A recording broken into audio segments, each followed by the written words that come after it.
கர்த்தருடைய பரிசுத்த நாமத்துக்கு மகிமை உண்டாகட்டும். கர்த்தருடைய செய்திக்கு நேராக கடந்து போவோம்.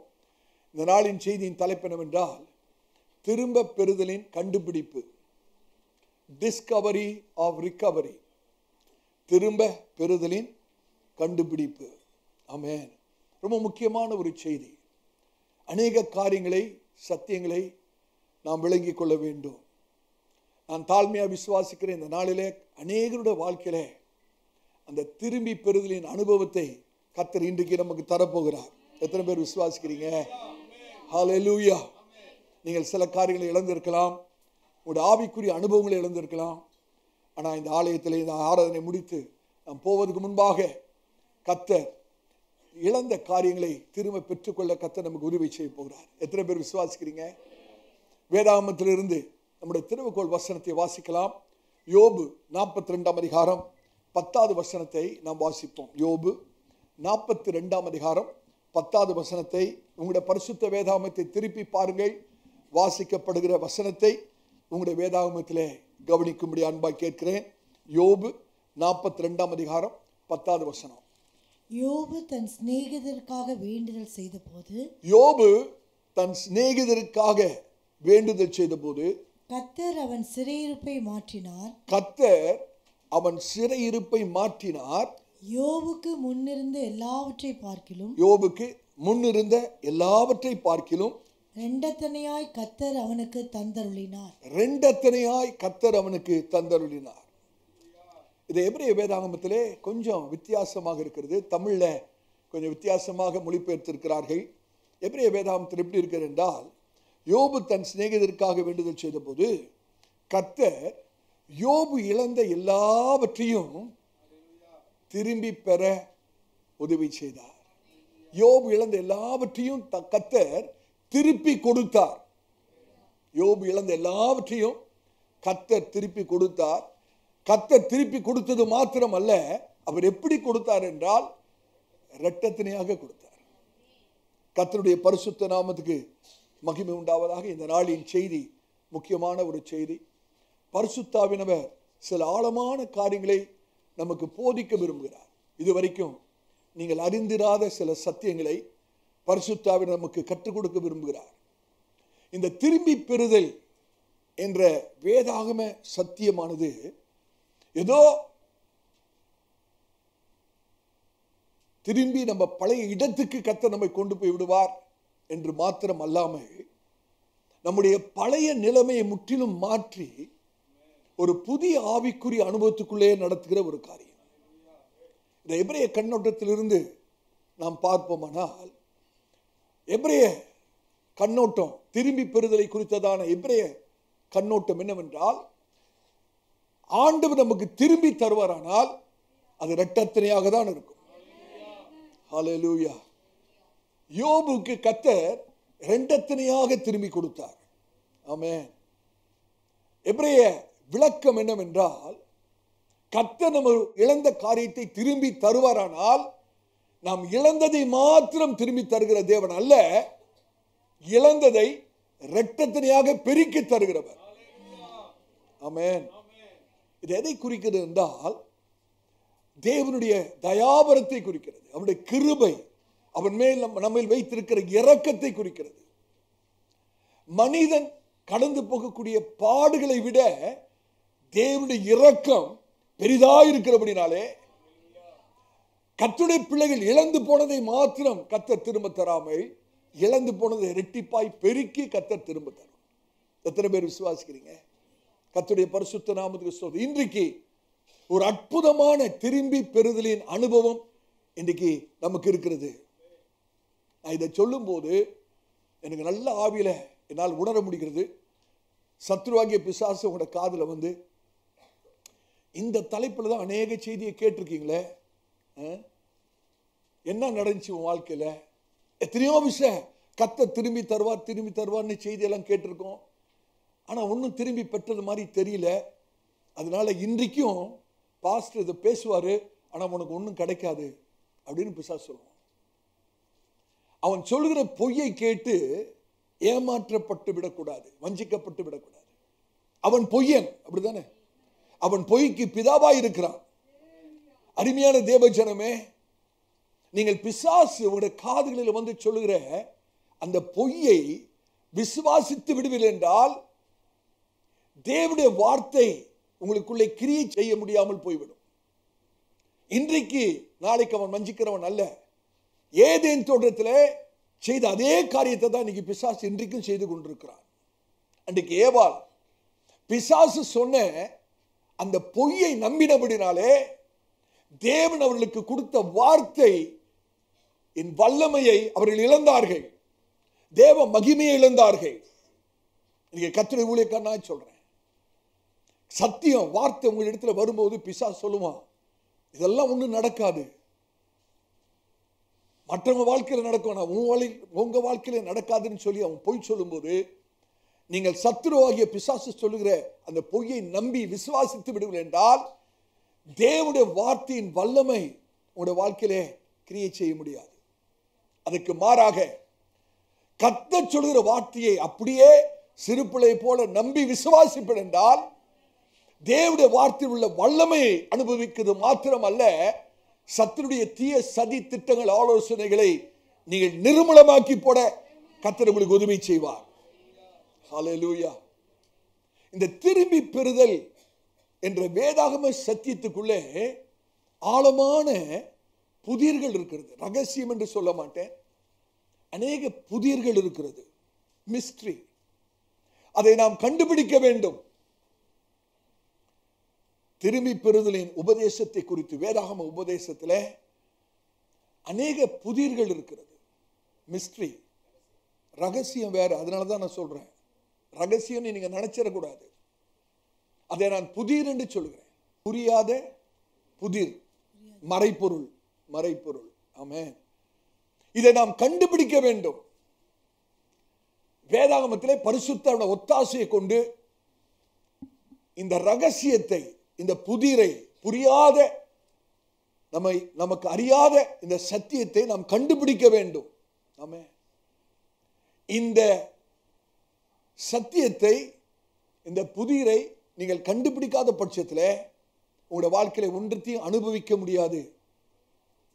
அதனாலதான் கர்த்தர் சொன்னார் அவருடைய வார்த்தையில, என்னுடைய ஜனங்கள் அறியாமையினாலே சங்காரமாகிறார். அறியாமையினாலே.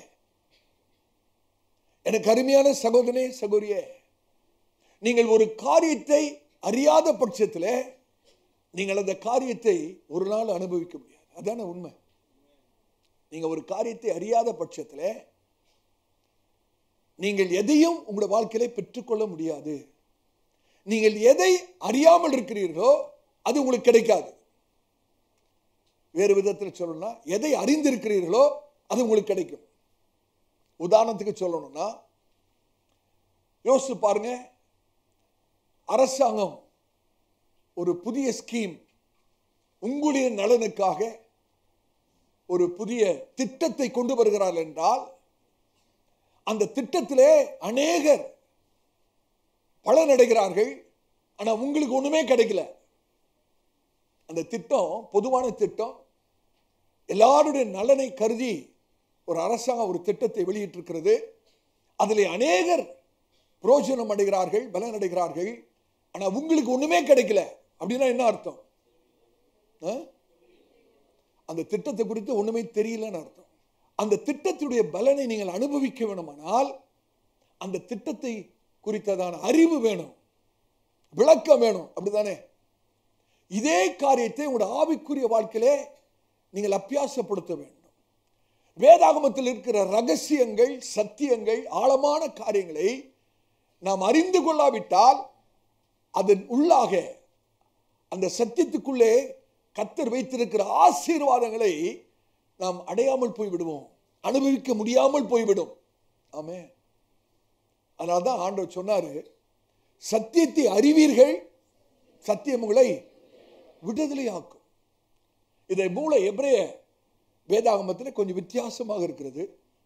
எப்படி இருக்கிறது என்றால், வெளிப்படுத்தப்பட்ட சத்தியத்தை நீங்கள் அறியும் போது, வெளிப்படுத்தப்பட்ட சத்தியத்தை நீங்கள் அறிந்து கொள்ளும் போது, நீங்கள் அறிந்த சத்தியம் உங்களை விடுதலையாக்கும். சத்தியம் அல்ல, சத்தியம் வேதாகமத்தில் ஏராளமான சத்தியம் இருக்கிறது. ஏராளமான சத்தியங்கள் இருக்கிறது. அந்த சத்தியங்கள் உங்களை விடுதலையாக்க வேண்டுமானால் அந்த சத்தியத்தை நீங்கள் அறிந்திருக்க வேண்டும். அப்ப வெளிப்படுத்தப்பட்ட சத்தியங்களை நீங்கள் அறியும் போது அறிந்த சத்தியங்கள் உங்களை விடுதலையாக்கும். கர்த்தருடைய பரிசுத்த நாமத்துக்கு இன்றைக்கு கர்த்தர் நான் இழந்ததை எனக்கு திரும்பி தருவார் என்று விசுவாசிக்கிறவர்கள் மாத்திரம் உங்களுடைய வாயில திறந்து சொல்லுங்க, நான் இழந்ததை கர்த்தர் எனக்கு திரும்ப தருவார். நான் இழந்து போனதை நான் திரும்ப பெற்றுக் கொள்வேன். ஹல்லேலூயா. ஆண்டவரை நம்பி விசுவாசிக்கிறவர்கள் மாத்திரம் உங்களுடைய கரங்களை உயர்த்தி இழந்து போனதை கர்த்தர் எனக்கு திரும்ப தருவார் என்று சத்தமா சொல்லுங்க. ஹல்லேலூயா. இந்த ஒரு சின்ன ஜெபம் நீங்க ஏறெடுத்தீங்க பார்த்தீங்களா? இந்த சின்ன ஜெபத்தை உங்களோட ஆவியில உணர்ந்து உண்மை உத்தமா விசுவாசத்தோடு நீங்கள் ஏறெடுத்திருப்பீர்கள் என்றால், கர்த்தருடைய ஊழியக்காரனா நான் சொல்றேன், இன்றைக்கு ஆராதனை முடிஞ்சு போறதுக்குள்ள கர்த்தர் உங்களுடைய தனிப்பட்ட வாழ்க்கையில அந்த திரும்பி பெறுதலின் அற்புதத்தை கர்த்தர் உங்களுக்கு செய்வார். ஒருவேளை உங்களுடைய பலனை உங்களுடைய சுகத்தை எழுந்திருப்பீங்கன்னா கர்த்தர் சுகத்தை தருவார். உங்களுடைய திருமண காரியத்திலே ஏதாவது ஒரு பிரச்சனை நிமித்தம் உறவை இழந்திருப்பேன் என்றால் கர்த்தர் திரும்ப தருவார். வேலை இழந்திருப்பேன் என்றால் கர்த்தர் உங்களுக்கு திரும்ப தருவார். உங்களுடைய ஆவிக்குரிய அனுபவங்களை இழந்திருப்பேன் என்றால் கர்த்தர் அதை திரும்ப தருவார். ஹல்லேலூயா. கர்த்தருடைய செய்தியை கேட்டுக்கொண்டிருக்கிற இதே சமயத்தில் கர்த்தருடைய ஊழியக்காரனா சொல்றேன், நீங்கள் அநேக காரியங்களை உங்களுடைய ஆவிக்குரிய வாழ்க்கையில் இழந்திருக்கிறீர்கள். சில விசுவாசிகளுக்கு அவர்கள் எதை இழந்திருக்கிறார்கள் என்பதே தெரியாமல் இருக்கிறது. எதை இழந்திருக்கிறார்கள் என்பதே அவர்களுக்கு தெரியாமல் இருக்கிறது. ஆனாலும் அநேக காரியங்களை அவருடைய வாழ்க்கையில் இழந்திருக்கிறார்கள். இதுதான் உண்மை. நீங்கள் தொடர்ந்து இந்த போதனையை கேட்கும் போது உங்களுக்கே தெரியும், உங்களுடைய ஆவியில தெரியும், ஆமா உண்மையாகவே நான் அநேக காரியங்களை இழந்திருக்கிறேன் என்பதை உங்களால் உணர முடியும். ஆவியானவர் அதை உணரச் செய்வார். அப்படி உணரச் செய்யும் போது நீங்கள் மெய்யாகவே இந்த சத்தியத்தை அறிந்தவர்களாக, ஆண்டவரே இந்தந்த காரியங்களை இழந்திருக்கிறேன் எனக்கு திரும்ப தாரும் என்று சொல்லி போராடி கர்த்தரிடத்திலிருந்து அதை நாம் பெற்றுக்கொள்ள கர்த்தர் நம் ஒவ்வொருவருக்கும் கிருபை செய்வாராக.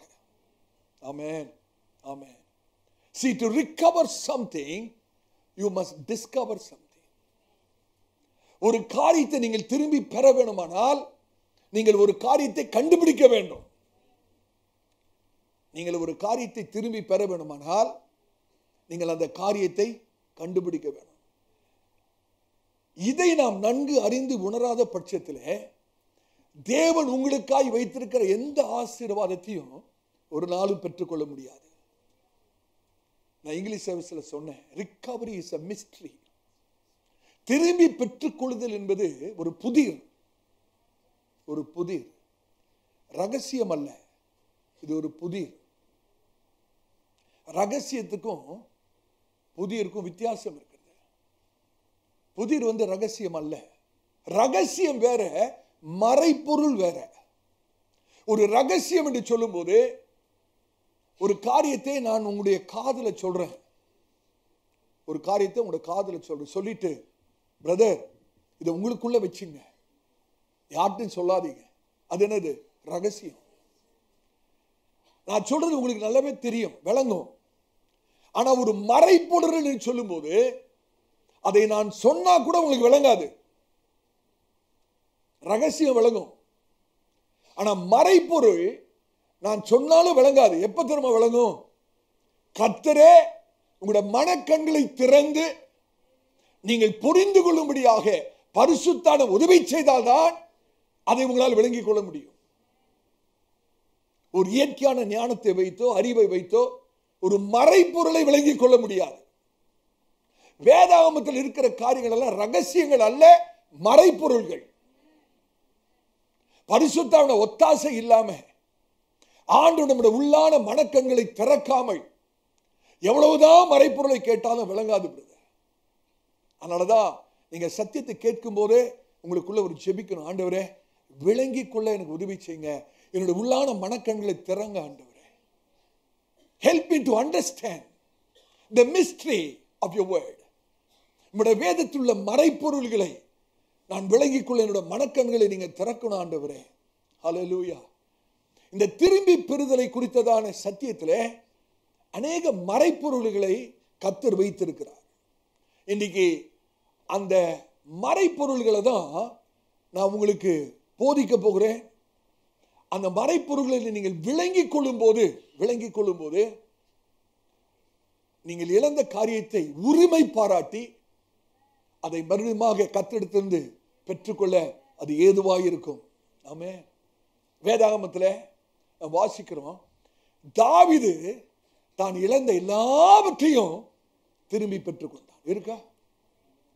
சிக்லாக்ல எல்லாம் அக்கினியினாலே சுட்டரிக்கப்படுகிறது. தாவீது தன்னுடைய குடும்பத்தை இழந்து போனார். தனக்கு உண்டான எல்லாவற்றையும் இழந்து போனார். தன்னோடு இருந்த ஜனங்கள் அழுகிறதற்கு கூட பலனில்லாத அளவிற்கு அவர்கள் அழுகிறார்கள், சோர்ந்து போகிறார்கள். இன்னும் சொல்லணும்னா தன்னுடைய தலைவனாகிய தாவீதையே கல்லெறிந்து கொள்ளக்கூடிய ஒரு சூழ்நிலை. அவ்வளவு அவர்கள் மனம் நொந்து போன ஒரு நிலைமை, எல்லாவற்றையும் இழந்த ஒரு நிலைமையில பரிசுத்த ஆவியானவர் எழுதி வைத்திருக்கிறார், தாவீது இழந்த எல்லாவற்றையும் திரும்பி பெற்றுக்கொண்டார். எனக்கு அருமையான கர்த்தருடைய ஜனமே, பழைய ஏற்பாட்டிலே தாவீது இழந்த எல்லாவற்றையும் மறுபடியும் பெற்றுக்கொள்ள முடியுமானால், புதிய ஏற்பாட்டிலே வாழ்கிற கர்த்தருடைய பிள்ளைகள், கிருபைக்கு உட்பட்டவர்கள், பரிசுத்த ஆவியின் அபிஷேகத்தை பெற்றவர்கள் எவ்வளவாக நாம் இழந்து போனதை மறுபடியும் பெற்றுக்கொள்ள முடியும் என்பதை சிந்தித்து பாருங்கள். ஹல்லேலூயா. இந்த திரும்பி பெற்றுக்கொள்ளுதல் என்ற ஒரு காரியம் வரும்போது புரிந்து கொள்ளக்கூடிய ஒரு நபர் வேண்டும். யார் திரும்பி பெற்றுக்கொள்ள முடியும்? இந்த மறைப்பொருளை புரிந்து கொள்கிறவர்கள் தான் இழந்து போனதை மறுபடியும் பெற்றுக்கொள்ள முடியும்.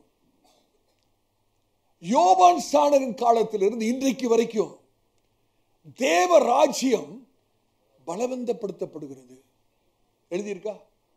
அந்த வசனத்தை வாசிங்க. மத்தேயு 11ஆம் அதிகாரம் 12வது வசனத்தை வாசிங்க. மத்தேயு 11ஆம் அதிகாரம் 12வது வசனம். யோவான் ஸ்நானன் காலம் முதல் இதுவரைக்கும் பரலோக ராஜ்யம் பலவந்தம் பண்ணப்படுகிறது. பரலோக ராஜ்யம் பலவந்தம் பண்ணப்படுகிறது. பலவந்தம் பண்ணுகிறவர்கள், நல்ல கவனிச்சீங்களா? பலவந்தம் பண்ணுகிறவர்கள் அதை பிடித்துக் கொள்கிறார்கள். அதை பிடித்துக் கொள்கிறார்கள். எல்லாரும் இல்ல. வசந்த மணிமா வாசிங்க. யோவான் ஸ்நானன் காலம் முதல் இதுவரைக்கும் பரலோக ராஜ்யம் பலவந்தம் பண்ணப்படுகிறது. பலவந்தம் பண்ணுகிறவர்கள் அதை பிடித்துக் கொள்கிறார்கள். எல்லாரும் பரலோக ராஜ்யத்தை பிடித்துக் கொள்ள முடியாது. நீங்க பரலோக ராஜ்யத்தின் காரியங்களை, சத்தியங்களை, மறைப்பொருள்களை, ஆசீர்வாதங்களை பிடித்துக் கொள்ள வேண்டுமானா என்ன பண்ணணும்? சத்தமா சொல்லுங்க. பலவந்தம் பண்ணணும். ஆமென். பலவந்தம் பண்ணணும். இந்த திரும்பி பெற்றுக் கொள்ளுதல் என்றதான சத்தியத்திலே விசுவாசிகள் ஒன்றை அறியாமல் இருக்கிறார்கள். என்ன தெரியுமா? பிசாசுக்கு நல்லத்தனமா சொல்ற பாஷை புரியாது. It doesn't understand the language of diplomacy. சில பேர்ட்ட நம்ம அன்பா பேசுவோம் பார்த்தீங்களா? பிரதர் திரும்பி கொடுத்துருங்க பிரதர் அப்படின்னு சொல்லுவோம் பார்த்தீங்களா? சில யாராவது உங்களுக்கு எடுத்திருப்பாங்க, சிஸ்டர் திரும்பி கொடுத்துருங்க சிஸ்டர், பிரதர் திரும்பி. இந்த பாஷை பிசாசுக்கு புரியாது. பிசாசுக்கு எந்த பாஷை புரியும்னா பலவந்த பண்ணுற பாஷை தான் பிசாசுக்கு புரியும். He understands only violence. He doesn't understand the language of diplomacy. சாதாரணமா பேசுற மாதிரி பிசாசுட்ட பேசினா அந்த பாஷை அவனுக்கு புரியவே புரியாது. அவன்கிட்ட பேசுற பாஷை வித்தியாசமா இருக்கும். ஆமென். பலவந்தம் பண்ணுகிறவர்கள் அதை பிடித்துக் கொள்வார்கள். கர்த்தருடைய அருமையான தேவஜனமே, நீங்க வசதியா ஒரு சேர்ல உட்கார்ந்துகிட்டு, ஏர் கண்டிஷன் ரூம்ல உட்கார்ந்துகிட்டு இந்த திரும்பி பெறுதலின் செய்தியை நீங்க கேட்டா ஒன்றையும் திரும்பி பெற்றுக்கொள்ள முடியாது. உங்களுடைய ஆவியிலே ஒரு பலவந்தம் இருக்கணும். இங்கிலீஷ்ல சொல்லணும்னா your spirit must be aggressive. Amen. Your spirit must be agitated. ஆவியிலே கோபத்தோடு, பிசாசே, சத்துருவே, என்கிட்ட இதை திருடிட்டியா, உன்னிடத்துல இருந்து அதை எடுக்கிற வரைக்கும் நான் உன்னை விட மாட்டேன். பலவந்தம், பலவந்தம். யோசிச்சு பாருங்க, தாவீது வனாந்தரத்தில் ஆடுகளை மேய்த்து கொண்டிருக்கிறாரு. அப்ப ஒரு சிங்கம் வந்து ஒரு ஆட்டுக்குட்டியை தூக்கிட்டு போயிடுது, அப்படிதானே? தாவீது போயிட்டு சிங்கத்துக்கிட்ட, அப்பா கொடுத்துருப்பா, ஏன்பா இதெல்லாம் எடுத்துட்டு போற, கொடுத்துருப்பா, பாவம், கொடுத்துருப்பா. அது பலபந்தம் பண்ண. அந்த இடத்துல சிங்கத்தின் வாயை கிழிக்கணுங்க. அந்த ஆட்டுக்குட்டியை திருப்பி எடுக்கணும்னா, இழந்து போனதை திருப்பியும் பெறணும்னா, சிங்கத்தின் வாய் கிழிக்கப்பட வேண்டும். அததான் ஆண்டவர் சொல்றாரு. யோவான் ஸ்நானன் காலத்திலிருந்து இன்றைக்கு வரைக்கும் பரலோக ராஜ்யம் பலவந்தம் பண்ணப்படுகிறது. பலவந்தம் பண்ணுகிறவர்கள் அதை பிடித்துக் கொள்வார்கள். நீங்க கர்த்தருடைய பிள்ளைகளுக்குள்ளே அந்த ஆவியிலே ஒரு எழுச்சி உண்டாகணும், ஒரு வைராக்கியம் உண்டாகணும். இந்த காரியங்களை பிசாசு இடத்துல திருடி இருக்கிறான், அவனை விட மாட்டேன். ஹல்லேலூயா. அவனுடைய வாய் கிழிக்கப்பட வேண்டும். ஆவியிலே நாம் எழும்ப வேண்டும். ஒரு வைராக்கியம் உண்டாக வேண்டும். ஒரு பரிசுத்த கோபம் உண்டாக வேண்டும். ஹல்லேலூயா. நான் திரும்பி பெறாம விட மாட்டேன்னு சொல். பிசாசுக்கு தெரியணும், இந்த ஆள்கிட்ட நம்மளுக்கு ஒன்றும் நம்மளுக்கு செல்லாதுன்னு பிசாசுக்கு தெரியும். ஹல்லேலூயா. இவர்கிட்ட எடுத்துட்டு நம்ம ஓட முடியாதுன்னு தெரியணும். அதான் தாவீது வெளிப்படுத்த. அந்த சிங்கம் எடுத்துக்கிட்டு ஓடுது. அதை கொஞ்சம் கற்பனை பண்ணி பாருங்க. ஒரு காலகட்டத்தில் அந்த சிங்கத்துக்கு தெரிஞ்சிடுச்சு, இனிமேலும் எடுத்துட்டு ஓட முடியாது, கொடுத்து தான் ஆகணும், வேற வழி இல்லை. தாவீது நம்மளை விட மாட்டாரு. அது பிசாசுக்கு அப்படி தெரியணும். நான் கர்த்தருடைய ஊழியக்காரன் பாரத்தோடு பேசுறேன். இன்னைக்கு ரொம்ப துக்கமான காரியம். கர்த்தருடைய பிள்ளைகள், கிருபைக்கு உட்பட்டவர்கள், பரிசுத்த அபிஷேகத்தால் நிறைந்தவர்கள் அநேக காரியங்களை பிசாசு களவாடும்படியா விட்டுட்டு ரொம்ப சாகவாசமா இருக்கிறாங்க. ஒண்ணுமே இழக்காதது போல, ஒண்ணுமே இழந்து போகாதது போல, எப்போதும் போல ஜெபம் பண்ணிக்கிட்டு, வேதம் வாசித்துக்கிட்டு, சபைக்கு வந்துக்கிட்டு, பிசாசுக்கு ஒரே கொண்டாட்டம். இப்படிப்பட்டவற்றை எடுத்துக்கிட்டே இருப்பான். உங்களை ஒண்ணும் இல்லாம ஆக்குற வரைக்கும் எடுத்துக்கிட்டே இருப்பான். இன்னைக்கு ஆவியானவர் நம்மோடு கூட பேசுகிறார். ஹல்லேலூயா. நீங்கள் உணர வேண்டும். ஒரு டெஸ்பரேஷன் உங்களுக்குள்ளே வரணும், ஒரு தவிப்பு வரணும். ஆண்டவரே, இந்த காரியத்தை இழந்திருக்கிறேன், இதை நான் மறுபடியும் பெற்றுக்கொள்ளணும். நீங்க எனக்கு உதவி செய்யுங்க, என்னை பலப்படுத்துங்க. ஹல்லேலூயா. நான் கர்த்தருடைய ஊழியக்காரனா என்னோட ஆவியில நான் உணர்ந்து சொல்றேன். என்ன தெரியுமா? கர்த்தர் உங்களுக்கு என்று அதை திரும்பி பெற்றுக்கொள்ளத்தக்கதான ஒரு வாசலை கர்த்தர் உங்களுக்கு திறக்கிறார். ஹல்லேலூயா. கர்த்தருடைய பிள்ளைகள் ஒன்றை விளங்கிக்கணும். பிசாசு உங்களுக்கு திருடிட்டு போயிட்டு களவாடிட்டு நீங்க வரத்துக்காக ஒரு ரெட் கார்பெட்டை விரிச்சு வா வா வா வந்தா இந்த எடுத்துக்கோ அப்படின்னு சொல்ல மாட்டான். எனக்கு தெரியும் இது உங்களுக்கு தேவைன்னு தெரியும், ஆனால் வந்து எடுத்துட்டு போங்கன்னு பிசாசு சொல்ல மாட்டான். அவன் பொய்யன், பொய்க்கு பிதா, அவன் ஏமாற்றுக்காரன். Hallelujah. He is a wicked foe. Amen. தயவு செய்து உள்ளான ஆவியிலே நீங்கள் எழும்புங்கள். உள்ளான ஆவியிலே எழும்புங்கள். இழந்துட்டு ஒண்ணுமே இழக்காத போல இருக்காதீங்க. எத்தனை காரியத்தை இழந்திருக்கிறோம். ஜெப வாழ்க்கை போயிருக்கு, பரிசுத்தம் போயிருக்கு, கர்த்தருடைய பிரசன்னம் போயிருக்கு, ஊழியம் போயிருக்கு. எப்படிங்க தூங்க முடியுது? நான் கேட்கிறேன், தெரியாம கேட்கிறேன். ஒரு 5000 ரூபாய் காணா போட்டீங்கன்னு வைங்க, நைட் தூங்குவீங்களா? உங்களை தான் கேட்கிறேன். ஒரு 5000 ரூபாய் காணா போயிடுச்சு, தூங்குவீங்களா? சாப்பிடுவீங்களா? அதே நினைப்பு, அப்படிதானே? 5,000 ரூபாய்க்கு தூக்கம் வர மாட்டேங்குது. இங்க ஜெப வாழ்க்கையே போயிருச்சு, பரிசுத்தமே போயிருச்சு, கர்த்தருடைய பிரசன்னமே போயிருச்சு, ஒன்றும் பிரச்சனை இல்லை. பிசாசு எந்த நிலைமைக்கு நம்மளை கொண்டாந்து வச்சுட்டான் பார்த்தீங்களா? அப்படின்னா என்ன அர்த்தம்? ஆவிக்குரிய காரியங்கள் ஒரு 5,000 ரூபாய்க்கு கூட நம்ம மதிக்கலன்னு அர்த்தம். அப்படிதானே? விலை உயர்ந்த precious things, spiritual things ஒரு 5,000 ரூபாய்க்கு கூட நம்ம மதிக்கலன்னு அர்த்தம். இழந்து போனதை மதிக்க தெரியாவிட்டால் நாம் மறுபடியும் பெற்றுக்கொள்ள முடியாது. இழந்து போனதை மதிக்கணுங்க, அதோட வேல்யூ தெரியணும். இழந்து போன ஒரு வேல்யூ தெரியணும். அப்பதான் நம்ம will become aggressive. அப்பதான் நம்மளுக்குள்ள ஆவியில நம்மால் எழும்ப முடியும். ஆமென். நீங்க கர்த்தர் சில ரகசியங்களை நமக்கு வெளிப்படுத்த விரும்புகிறார். நீங்கள் அதை விளங்கிக் கொள்ளணும், பரிசுத்தான ஒத்தாசையோடு விளங்கணும்.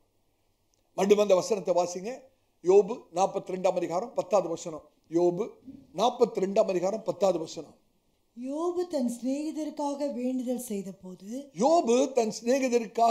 செய்தபோது கர்த்தர் அவன் சிறையிருப்பை மாற்றினார்.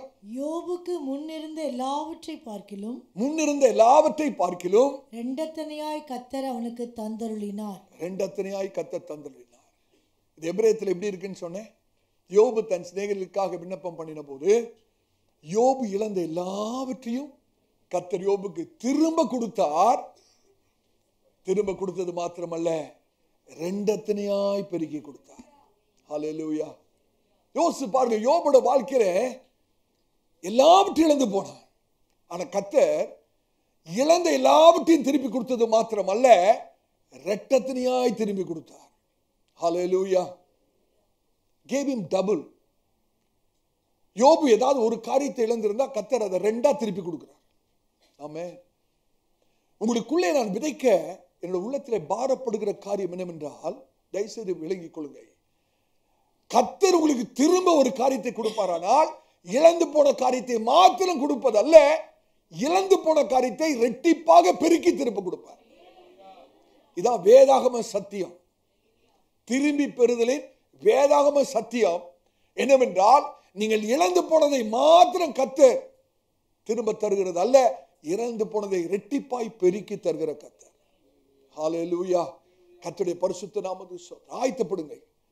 இரட்டத்தனையாய் திரும்பி பெற உங்களுடைய ஆவியை ஆயத்தப்படுத்துங்க.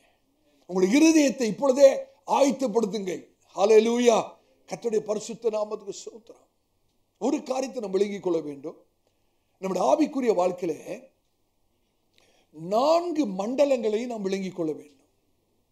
நம்முடைய ஆவிக்குரிய வாழ்க்கையில 4 மண்டலங்களை விளங்கிக் கொள்ள, 4 realms.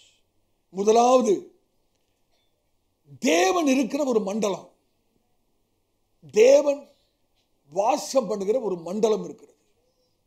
அது இங்கிலீஷ்ல realm of eternity என்று சொல்வார்கள். நித்திய மண்டலம் என்று சொல்லலாம். நித்திய மண்டலம், தேவனே வாசம் பண்ணுகிற ஒரு மண்டலம். இரண்டாவதாக, தூதர்கள் வாசம் பண்ணுகிற ஒரு மண்டலம் இருக்கிறது. It's a realm of everlasting என்று சொல்வார்கள். நித்தியத்துக்கும் இட்டர்னிட்டிக்கும் எவர்லாஸ்டிங்க்கும் வித்தியாசம் இருக்கிறது. எவர்லாஸ்டிங்னா முடிவில்லாதது என்று சொல்லலாம். முடிவில்லாத ஒரு மண்டலம், நித்திய மண்டலம் வேற, முடிவில்லாத ஒரு மண்டலம் வேற. மூன்றாவதாக, ஆவிகள் வாசம் பண்ணும் ஒரு மண்டலம் இருக்கிறது.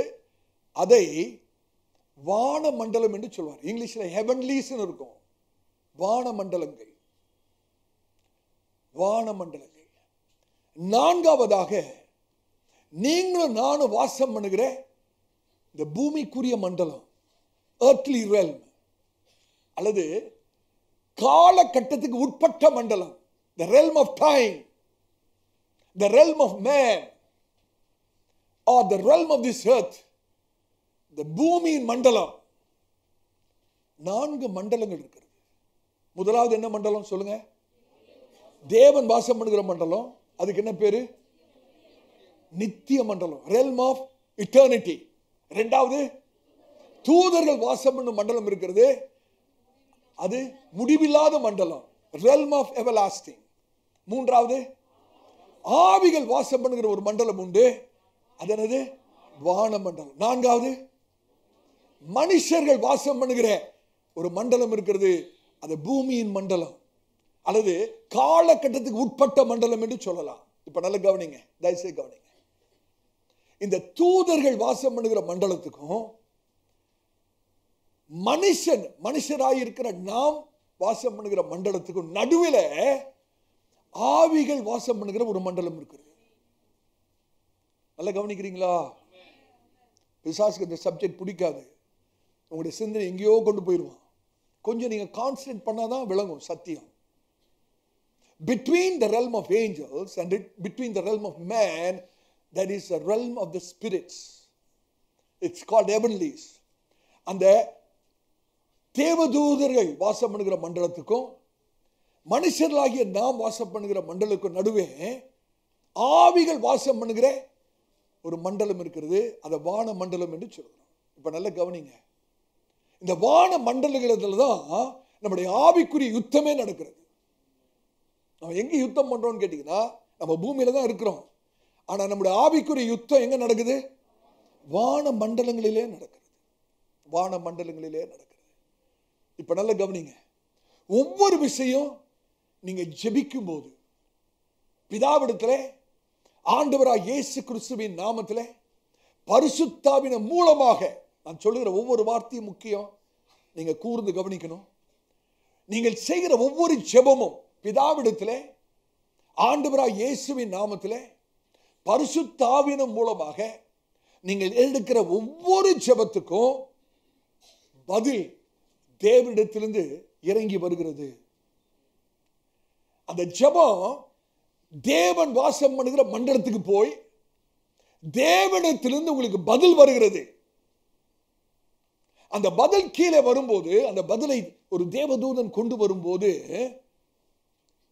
அந்த தேவதூதன் வான மண்டலங்களுக்கு வரும்போது, நல்ல கவனிங்க, தூதருடைய தேவ மண்டலத்திலிருந்து தூதருடைய மண்டலத்துக்கு வந்து அந்த தூதருடைய மண்டலத்திலிருந்து ஆவிகளின் மண்டலத்துக்கு அந்த தேவதூதன் பதிலை கொண்டு வரும்போது அந்த இடத்துல ஒரு ஆவிக்குரிய யுத்தம் நடக்கிறது. அந்த தேவதூதன் கர்த்தர் உங்களுக்காக தந்திருக்கிற அந்த பதிலை பூமியின் மண்டலத்துக்கு கொண்டு வராதபடிக்கு பொல்லாத ஆவிகள், வான மண்டலங்களில் இருக்கிற பொல்லாத ஆவிகள் அந்த தேவதூதனை தடுத்து நிறுத்தி அந்த இடத்துல ஒரு ஆவிக்குரிய யுத்தம் நடக்கிறது. இந்த யுத்தம் எங்க திரும்ப நடக்குது? மனிதர்களாகிய நாம் வாழ்கிற மண்டலத்துக்கும் தூதர்கள் வாழ்கிற மண்டலத்துக்கும் நடுவே இருக்கிற வான மண்டலங்களிலே, அந்த ஆவியின் மண்டலங்களிலே ஒரு யுத்தம் நடக்கிறது. ஹல்லேலூயா.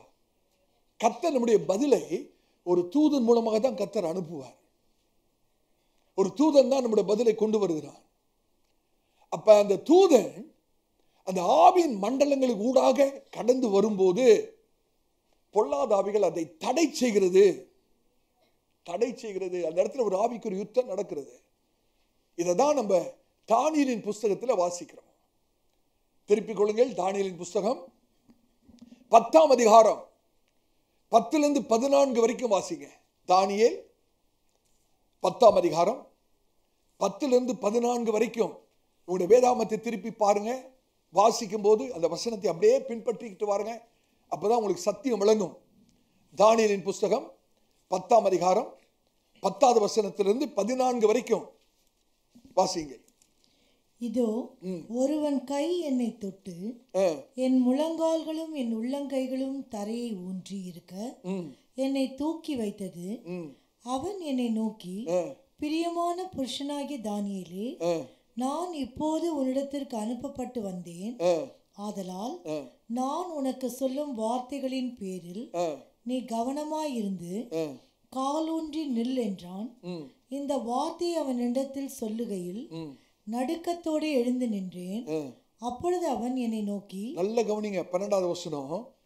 அப்பொழுது அவன் என்னை நோக்கி, தானியேலே, பயப்படாதே, நீ அறிவை அடைகிறதற்கும் உன்னை உன்னுடைய தேவனுக்கு முன்பாக சிறுமைப்படுத்துகிறதற்கும் உன் மனதை செலுத்தின முதல் நாள் துவக்கி நீ ஜெபிக்க துவங்கின முதல் நாள் துவக்கி உன் வார்த்தைகள் கேட்கப்பட்டது. உன் வார்த்தைகள் தேவன் வாசம் பண்ணுகிற மண்டலத்திலே கேட்கப்பட்டது.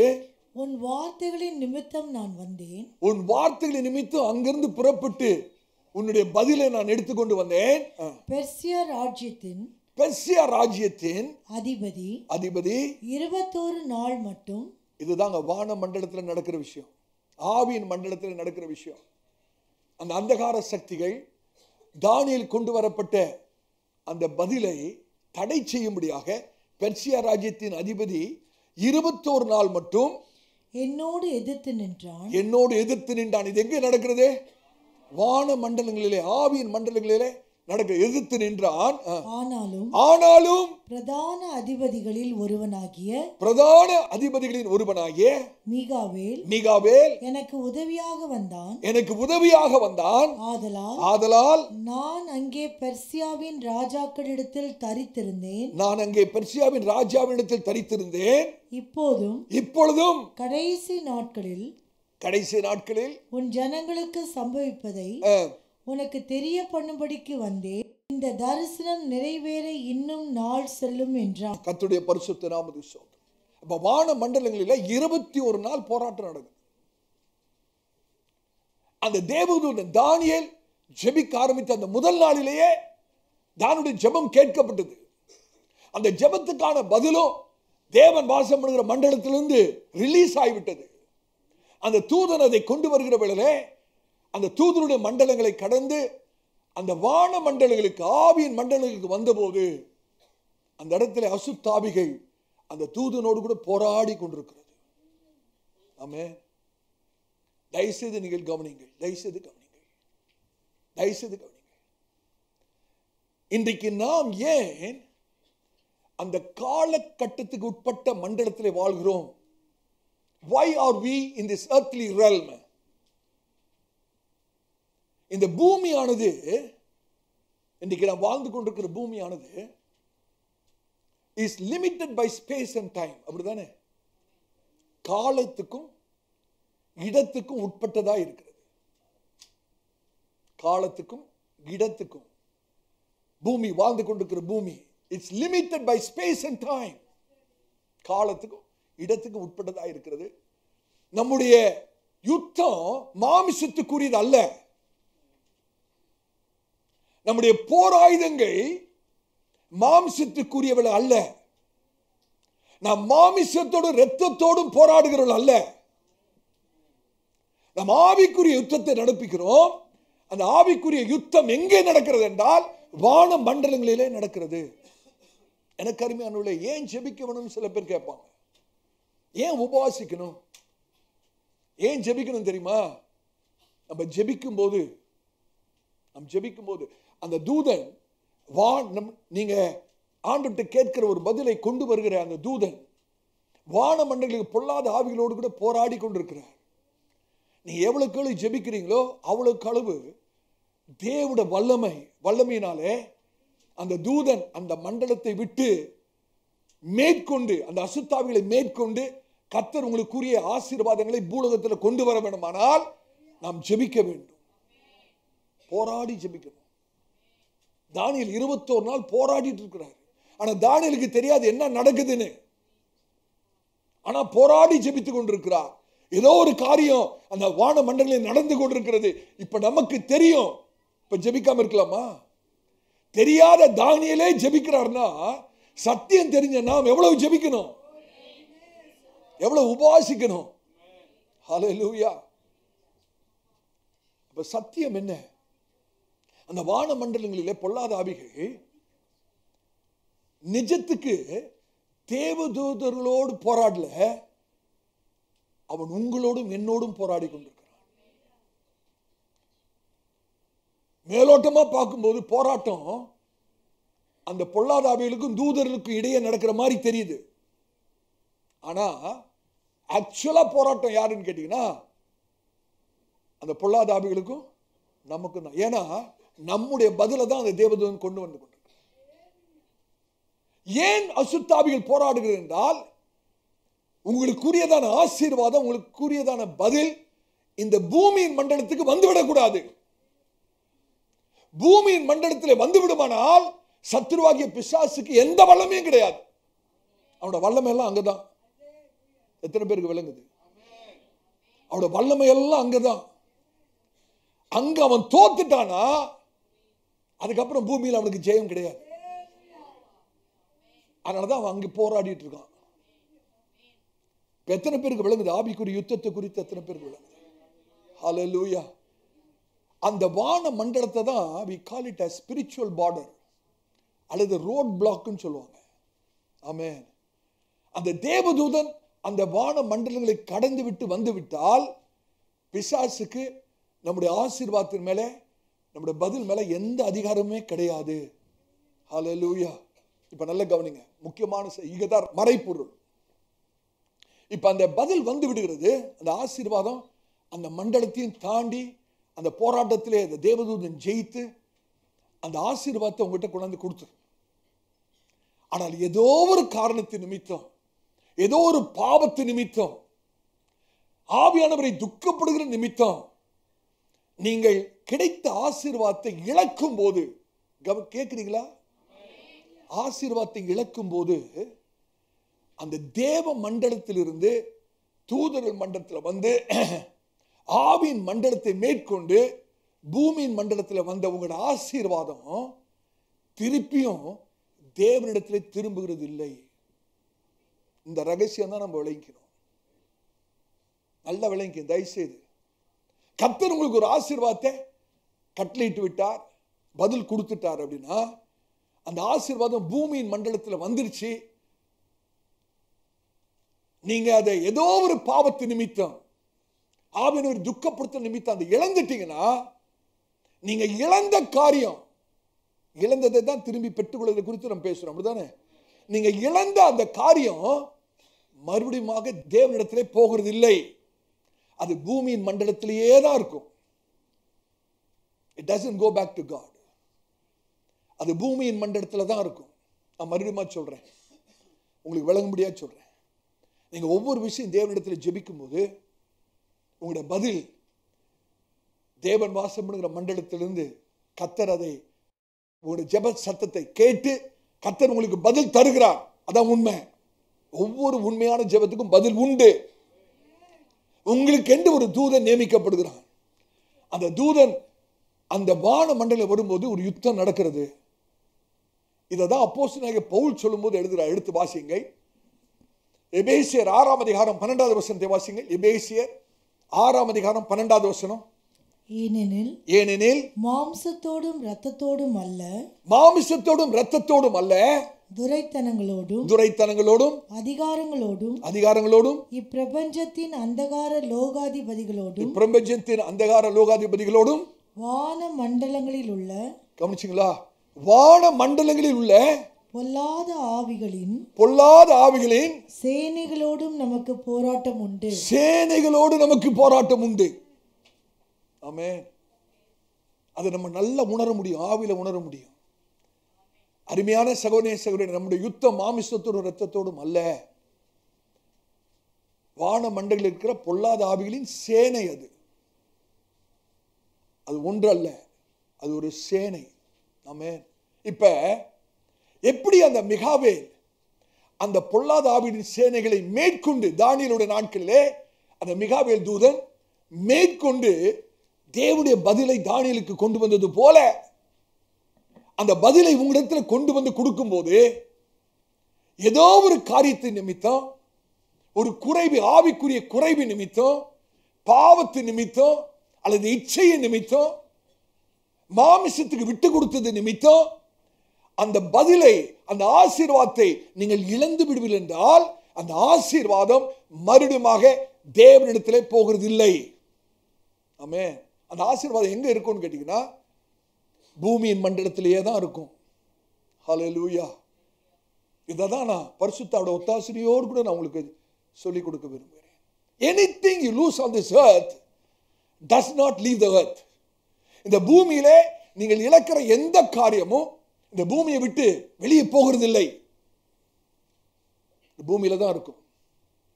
அது பூமியில இருக்கிறதுனால தான் ஆண்டவராகிய இயேசு கிறிஸ்துவின் அதிகாரமுள்ள நாமத்தினாலே அதை நாம் திரும்பி பெற்றுக் கொள்ளுகிற சாத்தியம் இருக்கிறது.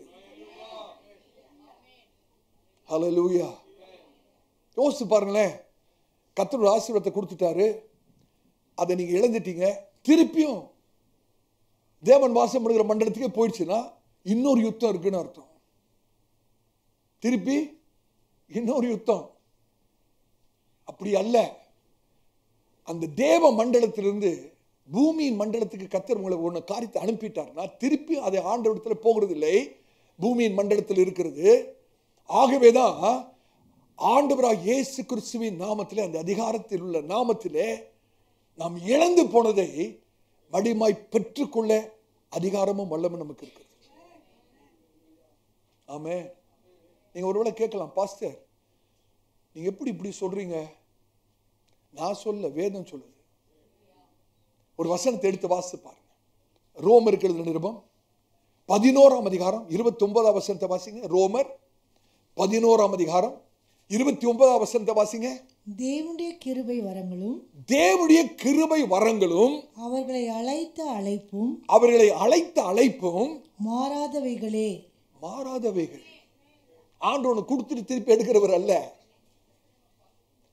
அந்த தேவனுடைய வாசம் பண்ணுகிற மண்டலத்திலிருந்து பூமியின் மண்டலத்துக்கு கர்த்தர் ஒரு காரியத்தை அனுப்பிவிடுவாரானால் மறுபடியும் அது தேவனிடத்தில் போகிறது இல்லை, அது பூமியின் மண்டலத்தில் இருக்கிறது. தேவனுடைய கிருபை வரங்களும் அவர் அழைத்த அழைப்பும் மாறாதவைகள். அது கிரேக்கத்தில் எப்படி இருக்குன்னு கேட்டீங்கன்னா, இட் இஸ் irrevocable. அது திரும்பி போகாது. Hallelujah.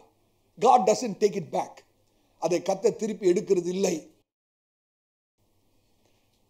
தேவனுடைய கரத்திலிருந்து ஒரு காரியம் வெளியே வந்துடுச்சுன்னா திருப்பியும் கரத்தை நீட்டி கர்த்தர் அதை எடுக்கிறவர் அல்ல. ஹல்லேலூயா. எத்தனை பேருக்கு விளங்குது நான் சொல்றது? அப்ப கர்த்தர் கொடுத்த ஒரு காரியத்தை நீங்க இழந்து விடுவீர்கள் என்றால், ஒரு ஆவிக்குரிய அனுபவமா இருக்கலாம், ஒரு ஆசீர்வாதமா இருக்கலாம். கர்த்தர் கொடுத்த ஒரு காரியத்தை, ஆசீர்வாதத்தை நீங்க இழந்து போறீங்கன்னா அந்த ஆசீர்வாதம் எங்கதான் இருக்கு? பூமியின் மண்டலத்துல தான் இருக்கிறது. ஹல்லேலூயா. அதனாலதான் பிசாசு ஈஸியாக அங்க இருந்து வர விடுறது இல்லை. ஏன்னா இங்க வந்துடுச்சுன்னா அவனுக்கு அதிகாரம் கிடையாது, அவனுக்கு வல்லமை கிடையாது. அதனாலதான் அவன் அங்க அவ்வளவு போராடுறான். ஹல்லேலூயா. கர்த்தருடைய பிள்ளைகள் ஒரு காரியத்தை விளங்கிக் கொள்ளணும். ஆமென். நீங்கள் பூமியிலே இழந்த எந்த ஒரு காரியமும் திருப்பி தேவனிடத்தில் போகாதபடினாலே, பூமியின் மண்டலத்தில் இருக்கிறபடினாலே, you can call it back in the name of Jesus Christ. அதை மறுபடியும் பெற்றுக்கொள்ள, உரிமை பாராட்ட, திரும்பி பெற்றுக்கொள்ள ஆண்டவராகிய இயேசு கிறிஸ்துவின் நாமத்திலே நமக்கு அதிகாரம் உண்டு, வல்லமை உண்டு. இதுதான் திரும்பி பெற்றுக்கொள்வதின் ஒரு மறைப்பொருள். மறைப்பொருள். யோசிச்சு பாருங்க, யோபு எல்லாவற்றையும் இழந்து போனாரு. அவர் இழந்ததை கர்த்தர் அறிந்திருக்கிறார். சிந்தித்து பார்க்கணும். யோபு இழந்தது தேவனால் அல்ல, தேவன் அனுமதித்தது உண்மை. ஆனால் யோபு எல்லாவற்றையும் இழக்க செய்தது சத்ருவாகிய பிசாசு. ஆமென். ஆனா யோபு இழந்தது ஒன்னும் கொடுத்த தேவனிடத்துல போல. எங்கதான் இருக்குது? பூமியில தான் இருக்கு. இப்ப கர்த்தர் அந்த பூமியிலே யோபுட ஆசீர்வாதத்தை ரெட்டிப்பாக பெருக்கி யோபுடத்துல திருப்பி கொடுக்க. கர்த்தருடைய பரிசுத்த நாமத்துக்கு ஸ்தோத்திரம். இந்த ஒரு ரகசியம், இந்த மறைப்பொருளை, திரும்பி பெறலின் மறைப்பொருளை நாம் கர்த்தருடைய பிள்ளைகள் தெளிவா விளங்கிக்கணும். இப்ப சில பேர் நீங்க சொல்லலாம், பாஸ்டர் நான் ஒன்னும் இழந்த மாதிரி தெரியல, என்கிட்ட ஒன்னும் இல்லை, ஃபர்ஸ்ட் ஆஃப் ஆல் நான் ஒன்னுத்தையும் இழக்கல அப்படின்னு யாராவது சொல்லுவீர் என்றால், அது சத்ருவாகிய பிசாசு உங்களுக்கு சொல்லுகிற ஒரு பொய் என்று சொல்லுகிறேன். ஆமென். அது ஒரு பொய். அநேக காரியத்தை நாம் இழந்திருக்கிறோம், அதான் உண்மை. ஹல்லேலூயா. நீங்க ஒருவேளை பணத்தை இழக்காம இருந்திருக்கலாம், சுகத்தை இழக்காம இருந்திருக்கலாம், ஒரு பொருளை இழக்காம இருந்திருக்கலாம். ஆனா அநேகர் ரொம்ப முக்கியமான ஒரு காரியத்தை, இந்த பூமியில மிக மிக முக்கியமான ஒரு காரியத்தை நாம் இழந்திருக்கிறோம். அது என்ன தெரியுமா? நேரம். உங்களுடைய நேரம். Your time. Many of you have lost the most vulnerable thing in this world, and that is your time. Amen. இன்னைக்கு பிசாசு உங்களுடைய ஆசீர்வாதத்துக்கு விரோதமா போராடலங்க. நீங்க வச்சிருக்கிற பொருளுக்கு விரோதமா போராடல. பிசாசு எதுக்கு விரோதமா போராடுறது தெரியுமா? உங்களுடைய நேரத்துக்கு விரோதமா தான் போறாரு. ஹல்லேலூயா. உங்களுடைய நேரத்துக்கு விரோதமா போறாரு. இந்த செய்தி ஒருவேளை இன்னும் புரியாத போல இருக்கும், கேட்க கேட்க தெளிவா விளங்கும். ஆமே. இன்னைக்கு சில பேர் சொல்றதை கேட்டிருக்கீங்களா? எல்லாம் தாமதமாகுது பாஸ்டர், ஒண்ணுமே நடக்க மாட்டேங்குது, எல்லாம் டிலே ஆகிட்டே இருக்கு, காலதாமதம் ஆயிட்டே இருக்கு. காலதாமதம் என்ன தெரியுமா? அதுக்கு காரணம் என்னது? காலதாமதம் ஆவறதுக்கு காரணம் பிசாசு உங்களுடைய நேரத்தை களவாடி இருக்கிறான் என்று அர்த்தம். நடக்க வேண்டிய ஒரு காரியம், ஒரு திருமணமா இருக்கலாம், ஒரு பிள்ளை பேரா இருக்கலாம், உங்களுக்கு கிடைக்க வேண்டிய ஒரு வேலையா இருக்கலாம், ஒரு ஆவிக்குரிய ஆசீர்வாதமா இருக்கலாம். கிடைக்க வேண்டிய காரியம் அந்த காலத்திலே கிடைக்காத பட்சத்திலே ரகசியம் என்ன, மறைந்திருக்கிற மறைப்பொருள் என்ன என்றால், சத்துருவாகிய பிசாசு உங்களுடைய நேரத்தை களவாடி இருக்கிறான் என்று அர்த்தம். Your time has been taken away by the devil. தேவனுடைய திட்டம் என்ன? சங்கீதம் 1 அததன் காலத்திலே கனியை தந்து இருக்கா? அததன் காலத்திலே கனியை தந்து, தன் கனியை தந்து. அப்படின்னா கனி தருகிற ஒவ்வொரு காலம் இருக்கிறது, அந்தந்த காலத்தில் அந்தந்த கனியை கொடுக்கணும். நம்ம நீதியின் விருட்சங்கள் அப்படிதானே? we are trees of righteousness. நீதியின் விருட்சங்களாய் இருக்கிற நாம் அந்தந்த காலத்திலே அதன் தன் கனியை கொடுக்க தான் கர்த்தர் நம்மளை வைத்திருக்கிறார். அந்தந்த காலத்தில் கனியை கொடுக்கணும், அந்தந்த காலத்தில் காரியங்கள் நடக்க வேண்டிய காரியம் நடக்கணும். திருமண வயசுல, சரியான வயசுல திருமணம் நடக்கணும் பிரதர். ஆமென். திருமணமாகி அந்த சரியான காலகட்டத்திலே பிள்ளை பெறணும். படித்து முடித்து அந்த காலகட்டத்தில் ஒரு நல்ல வேலை கிடைக்கணும். சரியான நேரத்தில் திருமணம் நடக்கணும். கிடைக்க வேண்டிய ஆசீர்வாதம் கரெக்டா அந்த நேரத்தில் கிடைக்கணும். ஆனா சிலருடைய வாழ்க்கையிலே தாமதமாய் கொண்டே இருக்கிறது. நடக்க வேண்டிய காலத்திலே காரியங்கள் நடக்கல. என்ன பிரச்சனை? சத்துருவாகிய பிசாசு உங்களுடைய காலத்தை, உங்களுடைய நேரத்தை அவன் களவாடி இருக்கிறான் என்று அர்த்தம். இன்னைக்கு ஆண்டவர்கிட்ட சொல்லணும், ஆண்டவரே சத்துரு களவாடி இருக்கிற அந்த நேரத்தை எனக்கு திரும்ப தாங்க. ஹல்லேலூயா. அது உங்களுடைய ஆசீர்வாதத்தின் நேரமா இருக்கலாம், உங்களுடைய புதுப்பித்தலின் நேரமா இருக்கலாம், திரும்பி பெற்றுக்கொள்வதின் நேரமா இருக்கலாம், இளைப்பாறுதலின் நேரமா இருக்கலாம், மனம் திரும்புதலின் நேரமா இருக்கலாம், பரிசுத்தமாகுதலின் நேரமா இருக்கலாம், ஊழியம் செய்கிற நேரமா இருக்கலாம், கர்த்தரிடத்தில் கிட்டை சேர்கிற நேரமா இருக்கலாம். ஆனா நடக்க வேண்டியது நடக்காம இருக்கு. காரணம் என்ன சொல்லுங்க? சத்ரு உங்களுடைய நேரத்தை களவாடி இருக்கிறான். ஹல்லேலூயா. இப்ப நமக்கு எல்லாருக்கும் தெரியும், நல்லா யோசித்து பார்க்கணும், சிந்திக்கணும். Time cannot be stretched. அப்படிதானே? நீங்க காலத்தை 24 மணி நேரம் இருக்கு ஒரு நாள்ல, அதை அப்படியே பிடிச்சி இழுத்து 26 மணி நேரம் ஆக்கிட முடியுமா? 24 மணி நேரத்தை ஸ்ட்ரெச் பண்ண முடியுமா? முடியாது. அந்த 24 மணி நேரத்தை மாற்ற முடியுமா? 24 மணி நேரம் ஃப்ரிட்ஜில் வச்சு ஸ்டோர் பண்ண முடியுமா? நம்ம சாப்பாடை ஸ்டோர் பண்ணி வைக்கிறோமே பத்திரமா, இன்னைக்கு சாப்பாட்டை நாளைக்கு சாப்பிடலான்ட்டு ஸ்டோர் பண்ணி வைக்க ஃப்ரிட்ஜில். நீங்க நேரத்தை ஃப்ரிட்ஜில் வச்சு ஸ்டோர் பண்ண முடியுமா? பண்ண முடியாது. நீங்க நேரத்தை இழந்துட்டீங்கன்னா you have lost it forever. அப்படிதானே? அது நித்தியத்துக்கு நம்ம இழந்துட்டோம். நேற்று போன நேரம் இன்னைக்கு நமக்கு கிடைக்குமா? கிடைக்காது. நீங்க சிந்தித்து பார்க்க முடியாது பேசுறேன். ஆனா உங்களுடைய ஆசீர்வாதத்தின் நேரத்தை கர்த்தரால் திரும்பி கொடுக்க முடியும். நீங்க இழந்து போன ஆசீர்வாதத்தின் நேரம், புதுப்பித்தலின் நேரம், ஹல்லேலூயா, அதை கர்த்தர் உங்களுக்கு திரும்பி தர முடியும். சத்துரு உங்களுடைய நேரத்தை களவாடி இருக்கிறானே, அந்த நேரத்தை கர்த்தர் உங்களுக்கு திரும்ப தர முடியும். இன்னும் சில நிமிஷத்துல இந்த சத்தியத்தை இன்னும் நீங்க தெளிவா விளங்கிக் கொள்வீங்க. ஆனா வாய் திறந்து சொல்லுங்க, நான் திரும்பி பெற்றுக் கொள்வேன். இழந்த நேரத்தை நான் திரும்பி பெற்றுக் கொள்வேன். ஹல்லேலூயா. கர்த்தருடைய பரிசுத்த நாமத்துக்கு ஸ்தோத்திரம். அநேகர் இந்த நாளின் கர்த்தருடைய சமூகத்தில் காணப்படுகிற அநேகருடைய நேரத்தை பிசாசு களவாடி இருக்கிறார். அதனாலதான் சில சொல்றதை பார்த்திருக்கீங்களா, கேட்டிருக்கீங்களா? ஏதோ தப்பு நடக்குது வாழ்க்கையில, நடக்க வேண்டிய காரியம் நடக்க மாட்டேங்குது, எங்கேயோ ஒரு தவறு நடக்குது பிரதர், எங்கேயோ தவறு நடக்குது, உள்ளத்தின் ஆழத்தில் ஆவியில தெரியுது, நடக்க வேண்டிய காரியம் நடக்கல, நடக்கணும் அது, ஆனா நடக்கல, உங்களுக்கு ஆவியில தெரியுது, எங்கேயோ ஏதோ ஒரு தப்பு என்னோட வாழ்க்கையிலே நடந்து கொண்டிருக்கிறது. ஹல்லேலூயா. ஆனா உங்களுடைய விரல் கைவிட வைத்து இங்கதான் தப்பு நடக்குதுன்னு தெரியல, இந்த தப்பு தான் நடக்குதுன்னு தெரியல, என்ன தப்பு நடக்குதுன்னு தெரியல, ஆனா ஒண்ணு தெரியுது, ஆவில ஏதோ ஒரு பிரச்சனை இருக்கு, ஏதோ ஒரு பிரச்சனை இருக்கு.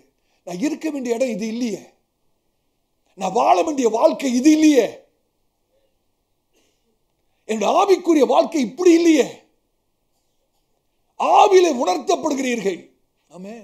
You know for yourself something has gone wrong somewhere. Amen. ஆனாதான் சிலர் சொல்லுவாங்க, எப்படியோ இருக்க வேண்டியவன் பாஸ்டர், நான் இப்படி இருக்கிறேன். ஆமென். நீங்க அவங்ககிட்ட போய் கேட்டு, அப்பா எங்க தப்பு நடந்துக்கு தெரியுமா, அதை காமிக்க முடியுமா அப்படின்னா காமிக்க முடியாது. ஆனா ஆவியில விளங்குது, ஆவியில விளங்குது. இதுக்கு ரகசியம், இது காரணம் என்ன தெரியுமா? Your spirit always receives an update. Amen. Your spirit is receiving an update. Amen. ஆகவே உங்களுடைய ஆவி அதற்காக ஏங்குகிறது. உங்களுக்கு தெரியும் ஏதோ ஒரு தப்பு நடக்குது, இருக்க வேண்டிய இடம் இது இல்லை, நான் வாழ்கிற வாழ்க்கை சரியில்லை அப்படின்னு உங்களுக்கு ஆவியில தெரியுது. ஆவியில எங்க இருக்கணும்னு தெரியுது, ஆனா உங்களுடைய சிந்தையும் சரீரமும் வேற லொகேஷன்ல இருக்குது. உங்களுக்கு விளங்கும்னு நினைக்கிறேன். ஆவியில தெரியுது எங்க இருக்கணும், என்ன பண்ணணும், எப்படி இருக்கணும், உங்களோட வாழ்க்கை எவ்வளவு ஆசீர்வாதமா இருக்கணும், எல்லாமே ஆவியில விளங்குது. ஆனா உங்களுடைய சிந்தையும் உங்களுடைய சரீரமும் இன்னொரு லொகேஷன்லயே இருக்கு. ஹல்லேலூயா. ஆனா உங்களை ஆவிக்கு தெளிவா விளங்குது. நல்ல சிந்தித்து பாருங்க. ஒன்னு சொல்ற, நல்லா விளங்கிங்க. உங்களோட மாமிசத்தை காட்டிலும் ஆவிக்கு வயசு ஜாஸ்தி. தெரியுமா உங்களுக்கு? என்ன பாஸ்டர் சொல்றீங்க? உங்களோட மாமிசத்தை பார்க்கலாம் யார் மூத்தவங்க? ஆவி மூத்ததா, மாமிசம் மூத்ததா?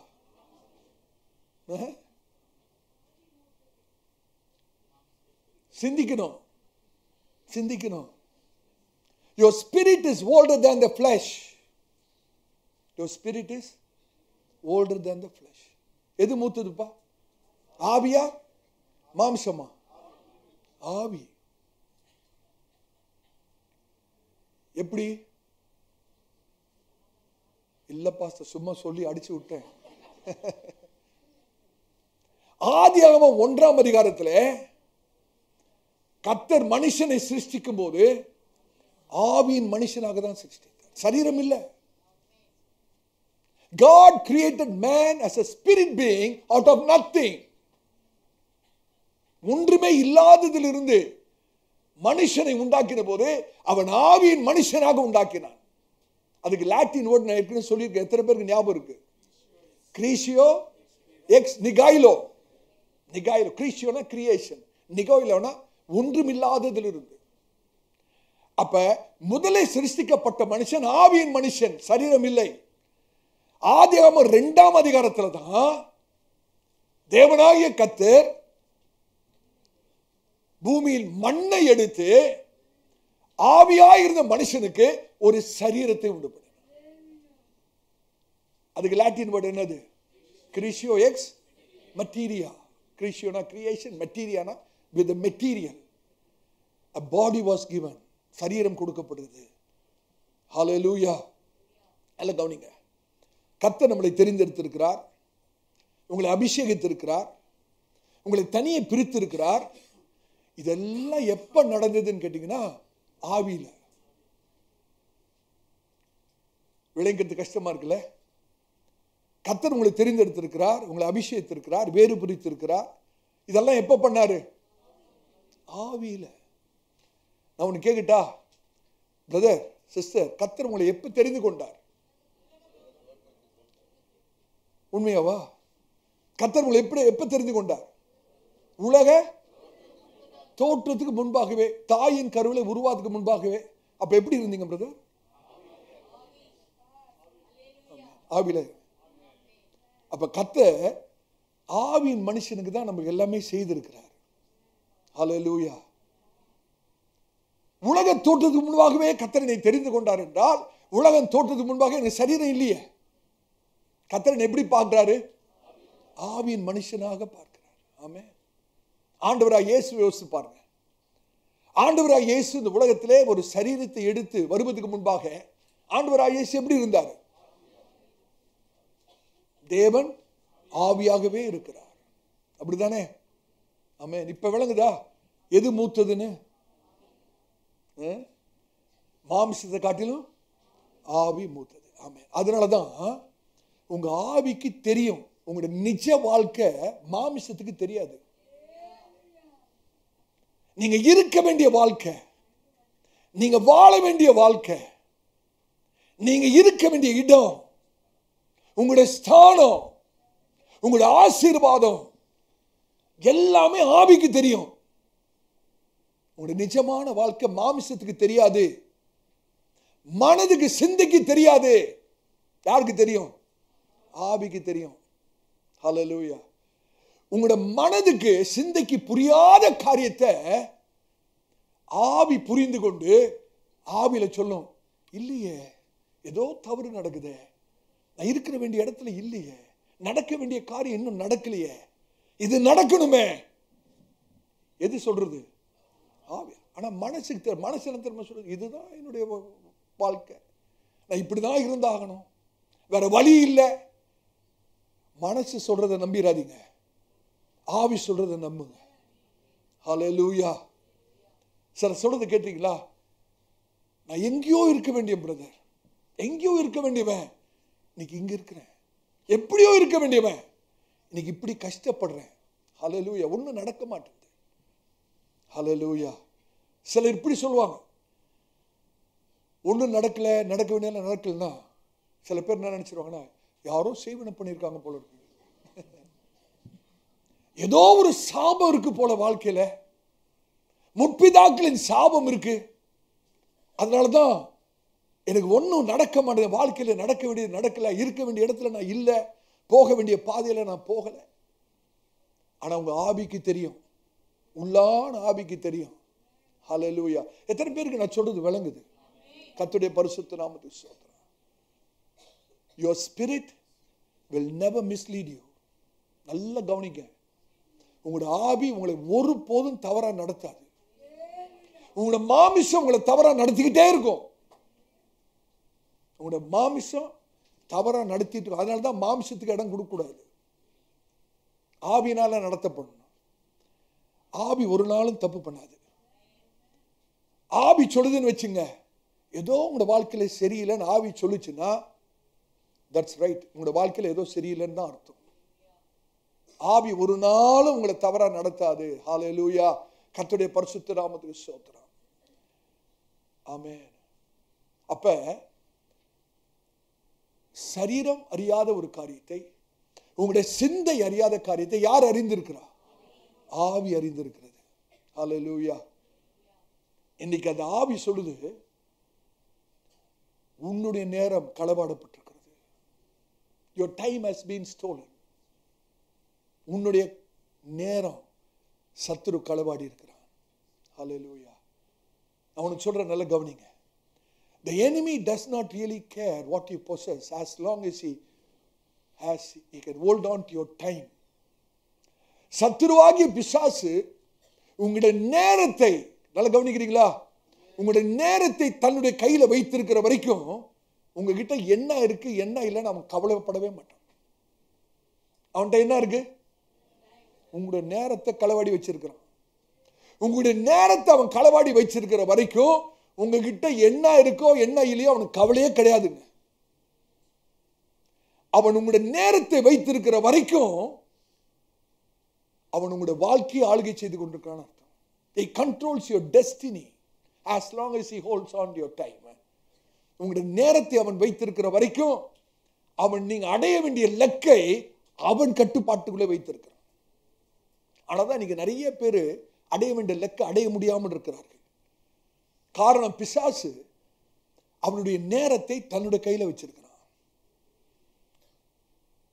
கர்த்தரை விசுவாசிக்கிற கர்த்தருடைய பிள்ளைகள் யாராவது சொல்லுங்க, என்னுடைய நேரத்தை கர்த்தர் எனக்கு திரும்ப இன்னைக்கு தருவார். சத்துருடைய கரத்தில் இருக்கிற என்னுடைய நேரம் இன்னைக்கு எனக்கு திரும்ப தரப்படும். ஹல்லேலூயா. கர்த்தருடைய பரிசுத்த நாமத்துக்கு. இந்த சத்தியத்தை விளங்காம நீங்க இருக்கிற மோசமான நிலைமையை விட்டு எழும்புவதற்கு வாய்ப்பே இல்லை. இந்த ஒரு சத்தியம் மறைபொருள் விளங்கணும். சத்துருவாகிய பிசாசுடைய நேரத்தை களவாடி இருக்கிறான். இந்த ஒரு உணர்வு இல்லாதபடி இருப்போமானால் நம்முடைய நிலைமையிலிருந்து எழும்ப, நம்முடைய நிலைமை மாற வாய்ப்பே இல்லை என்று சொல்கிறேன். ஹல்லேலூயா. ஆனா உங்களுடைய நேரம் களவாடப்பட்டிருக்குல்ல, அந்த நேரம் ஆண்டவர்கிட்ட போயில்ல, எங்கதான் இருக்கு? பூமியின் மண்டலத்திலாம் இருக்கு. ஆண்டவராய் இயேசு கிறிஸ்துவின் நாமத்திலே கர்த்தர் உங்களுக்கு கொடுத்திருக்கிற அதிகாரத்தின் வல்லமையை பயன்படுத்தி பிசாசு களவாடி இருக்கிற உங்களுடைய நேரத்தை மறுபடியும் பெற்றுக்கொள்ள முடியும். ஹல்லேலூயா. கர்த்தருடைய பரிசுத்த நாமத்துக்கு ஸ்தோத்திரம். ஹல்லேலூயா. எத்தனை பேருக்கு விளங்குது? ஆனா சும்மா சாதாரணமா ஜெபிச்சுக்கிட்டு ஆண்டவரே என்னை ஆசீர்வதியும், இதெல்லாம் வேலைக்கு ஆகாது. சண்டை போடணும். ஆண்டவர்ட்ட இல்லைங்க, பிசாசு கிட்ட. ஆவிக்குரிய யுத்தம் இது. ஆவிக்குரிய யுத்தம். ஆண்டவராகிய இயேசுவின் நாமத்திலே சத்துருக்கு விரோதமாக எழுந்து போராடி ஜெயிக்கிற ஒரு ஜீவியம் இது. தாவீதுக்கும் கோலியாத்துக்கும் நடக்கிற யுத்தம் போல. கற்பனை பண்ணி பாருங்க. தாவீது ரொம்ப அன்பா பேசியிருப்பாரு கோலியாத்திட்ட. ஆக்ரோஷம், அதுதான் அந்த ஆக்ரோஷம் வரணும். நீ என்ன என் தேவனை, என்னுடைய தேவனை நிந்திக்கிறியா? நீ இஸ்ரவேலின் தேவனை நிந்திக்கிறதுக்கு நீ யாரு? நீ ஈட்டியோடும் கேடகத்தோடும் எனக்கு விரோதமா வரலாம், ஆனா இஸ்ரவேலின் ராணுவங்களின் தேவனாகிய சேனைகளின் கர்த்தருடைய நாமத்திலே நான் உனக்கு விரோதமாய் வருகிறேன். ஹல்லேலூயா. கர்த்தருடைய பரிசுத்த நாமத்துக்கு மகிமை உண்டாகட்டும். ஒண்ணு, நீ எடுத்ததை கொடுத்துட்டு போனோம், அண்ணா கீழே விழுந்து சாகணும். ஹல்லேலூயா. இந்த ஒரு ஆக்ரோஷம், ஆவிக்குரிய ஒரு ஆக்ரோஷம் நமக்கு வரணுங்க. ஹல்லேலூயா. நீங்கள் எதை இழந்திருக்கிறீர்கள் என்பதை சிந்தித்து பாருங்க. ஆமென். ஆண்டவரே என்னோட நேரத்தை நான் இழந்திருக்கிறேன். ஹல்லேலூயா. நல்ல கவனிங்க. ஒரு ஆசீர்வாதத்தை நீங்க இழந்திருக்கிறீங்கன்னா உங்களோட பிரச்சனை அந்த ஆசீர்வாதம் இல்லை, நேரம். ஒரு காரியம் உங்களுக்கு வாழ்க்கையில நடக்கலன்னா நம்ம அந்த காரியத்தை தான் பிரச்சனையா பார்க்கிறோம், அப்படிதானே? உதாரணத்துக்கு சொல்றேன், ஒரு திருமணம் நடக்கல, எந்த காரியத்தை பிரச்சனையா பார்க்கிறோம்? திருமணத்தை தான் பிரச்சனையா பார்க்கிறோம். ஆனா பிரச்சனை திருமணம் இல்லை, உங்களுடைய நேரத்தை பிசாசு களவாடி இருக்கிறான். ஹல்லேலூயா. The problem is not something else. The problem is time. Amen. இதை விசுவாசிகள் விளங்கிக் கொள்ளாவிட்டால் தேவனிடத்தின் ஒன்றையும் திரும்பி பெற்றுக்கொள்ள முடியாது. ஹல்லேலூயா. உங்களோட ஆவிக்கு தெரியுது, ஆனா மனதுக்கு தெரியல, சரீரத்துக்கு தெரியல. It's only time that qualifies manifestation. இந்த ஒரு சத்தியத்தை நீங்கள் விளங்கிக் கொள்வீர்களால் உங்களை போல ஆசீர்வதிக்கப்பட்டவர் வேற யாருமே கிடையாது. இப்ப விளக்கமா சொல்றேன், கவனிங்க. விளக்கமா சொல்றேன். கல்வாரி சிலுவையிலே ஆண்டவராகிய இயேசு தொங்கும்போது ஆண்டவராகிய இயேசுவை கொன்றது அந்த ஆணிகள் அல்ல, நேரம். யோசிச்சு பார்க்க முடியுதா? ஆண்டவரை கொன்னது எதுங்க? சிலுவை இல்ல, கடாபப்பட்ட ஆணிகள் அல்ல, விழாவில குத்தின ஈட்டி அல்ல. ஆண்டவராகிய இயேசுவை கொண்டது என்னது? நேரம். உங்களுக்கு விளங்க முடியாது. ஒரு சமயத்தில் ஆண்டவராகிய இயேசுவை கல்லெறிந்து கொள்ள முற்பட்டார்கள், உண்மைதானே? இன்னொரு சமயத்தில் மலையிலிருந்து அவரை தள்ளி கொள்ளும்படியாக செய்தார், அப்படிதானே? சிந்தித்து பாருங்க. கல்லெறிஞ்சு கொள்றதுக்கு ரெடியா இருக்கும். இன்னொரு நேரத்தில் மலையிலிருந்து அப்படியே கீழே தள்ளி அவரை கொல்ல வேண்டும் என்று சொல்றார், செயல்படுகிறார்கள். ஆண்டவராகிய இயேசு இந்த உலகத்துக்கு வந்ததே மரிப்பதற்கு தான். உங்களுக்காக, எனக்காகவும், எங்களுடைய மீட்புக்காக தான் மரிக்கவே வந்தாரு. ஆனா அவர் மரிப்பதற்கு ஏற்ற ஒரு காலம் இருக்கிறது. எது சரியான காலம்? அவர் மரிப்பதற்கு சரியான காலம் எதுங்க? ஏன் கல்லெறிந்து கொள்ளும் போது அவர் அந்த இடத்தை விட்டு மறைந்து போகிறார்? ஏன் மலையிலிருந்து தள்ள வரும்போது அந்த இடத்திலிருந்து அவர் மறைந்து போகிறார்? காரணம் என்ன? இன்னும் நேரம் வரவில்லை. அவருடைய நேரம் ஒன்று இருக்கு. ஹல்லேலூயா. அந்த நேரம் வந்த போது ஆண்டவர் யூதாசை பார்த்து சொல்றாரு, அப்பா நீ செய்ய வேண்டியதை சீக்கிரமா செய். என் நேரம் வந்துருச்சு, நீ செய்ய வேண்டியதை சீக்கிரமா செய்.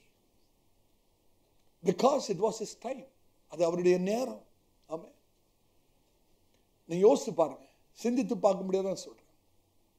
சில பேருக்கு பயங்கரமான ஆக்சிடென்ட் நடக்குங்க. ரோடு ஆக்சிடென்ட் நடக்கும் பாருங்க, பயங்கரமா போய் விழுவாங்க. ஆனா ஏஞ்சி நின்று பார்ப்பாங்க, ஒரு கீறல் கூட இருக்காது உடம்புல. ஆனா ஆக்சிடென்ட் பயங்கரமான ஒரு ஆக்சிடென்டா இருக்கும்.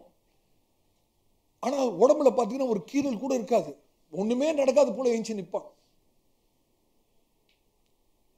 ரகசியம் என்ன? ரகசியம் என்ன? Because the time negotiating for them, நேரம் முன்னால வந்து சொல்லுது, இந்த மனுஷன் வாழ்க்கையில நடக்க வேண்டிய இன்னும் நிறைய காரியம் இருக்கு, இந்த மனுஷன் இப்ப சாக கூடாதுங்க. அதை நிர்ணயிக்கிறது எதுன்னு கேட்டீங்கன்னா நேரம். ஹல்லேலூயா. ஆமென்.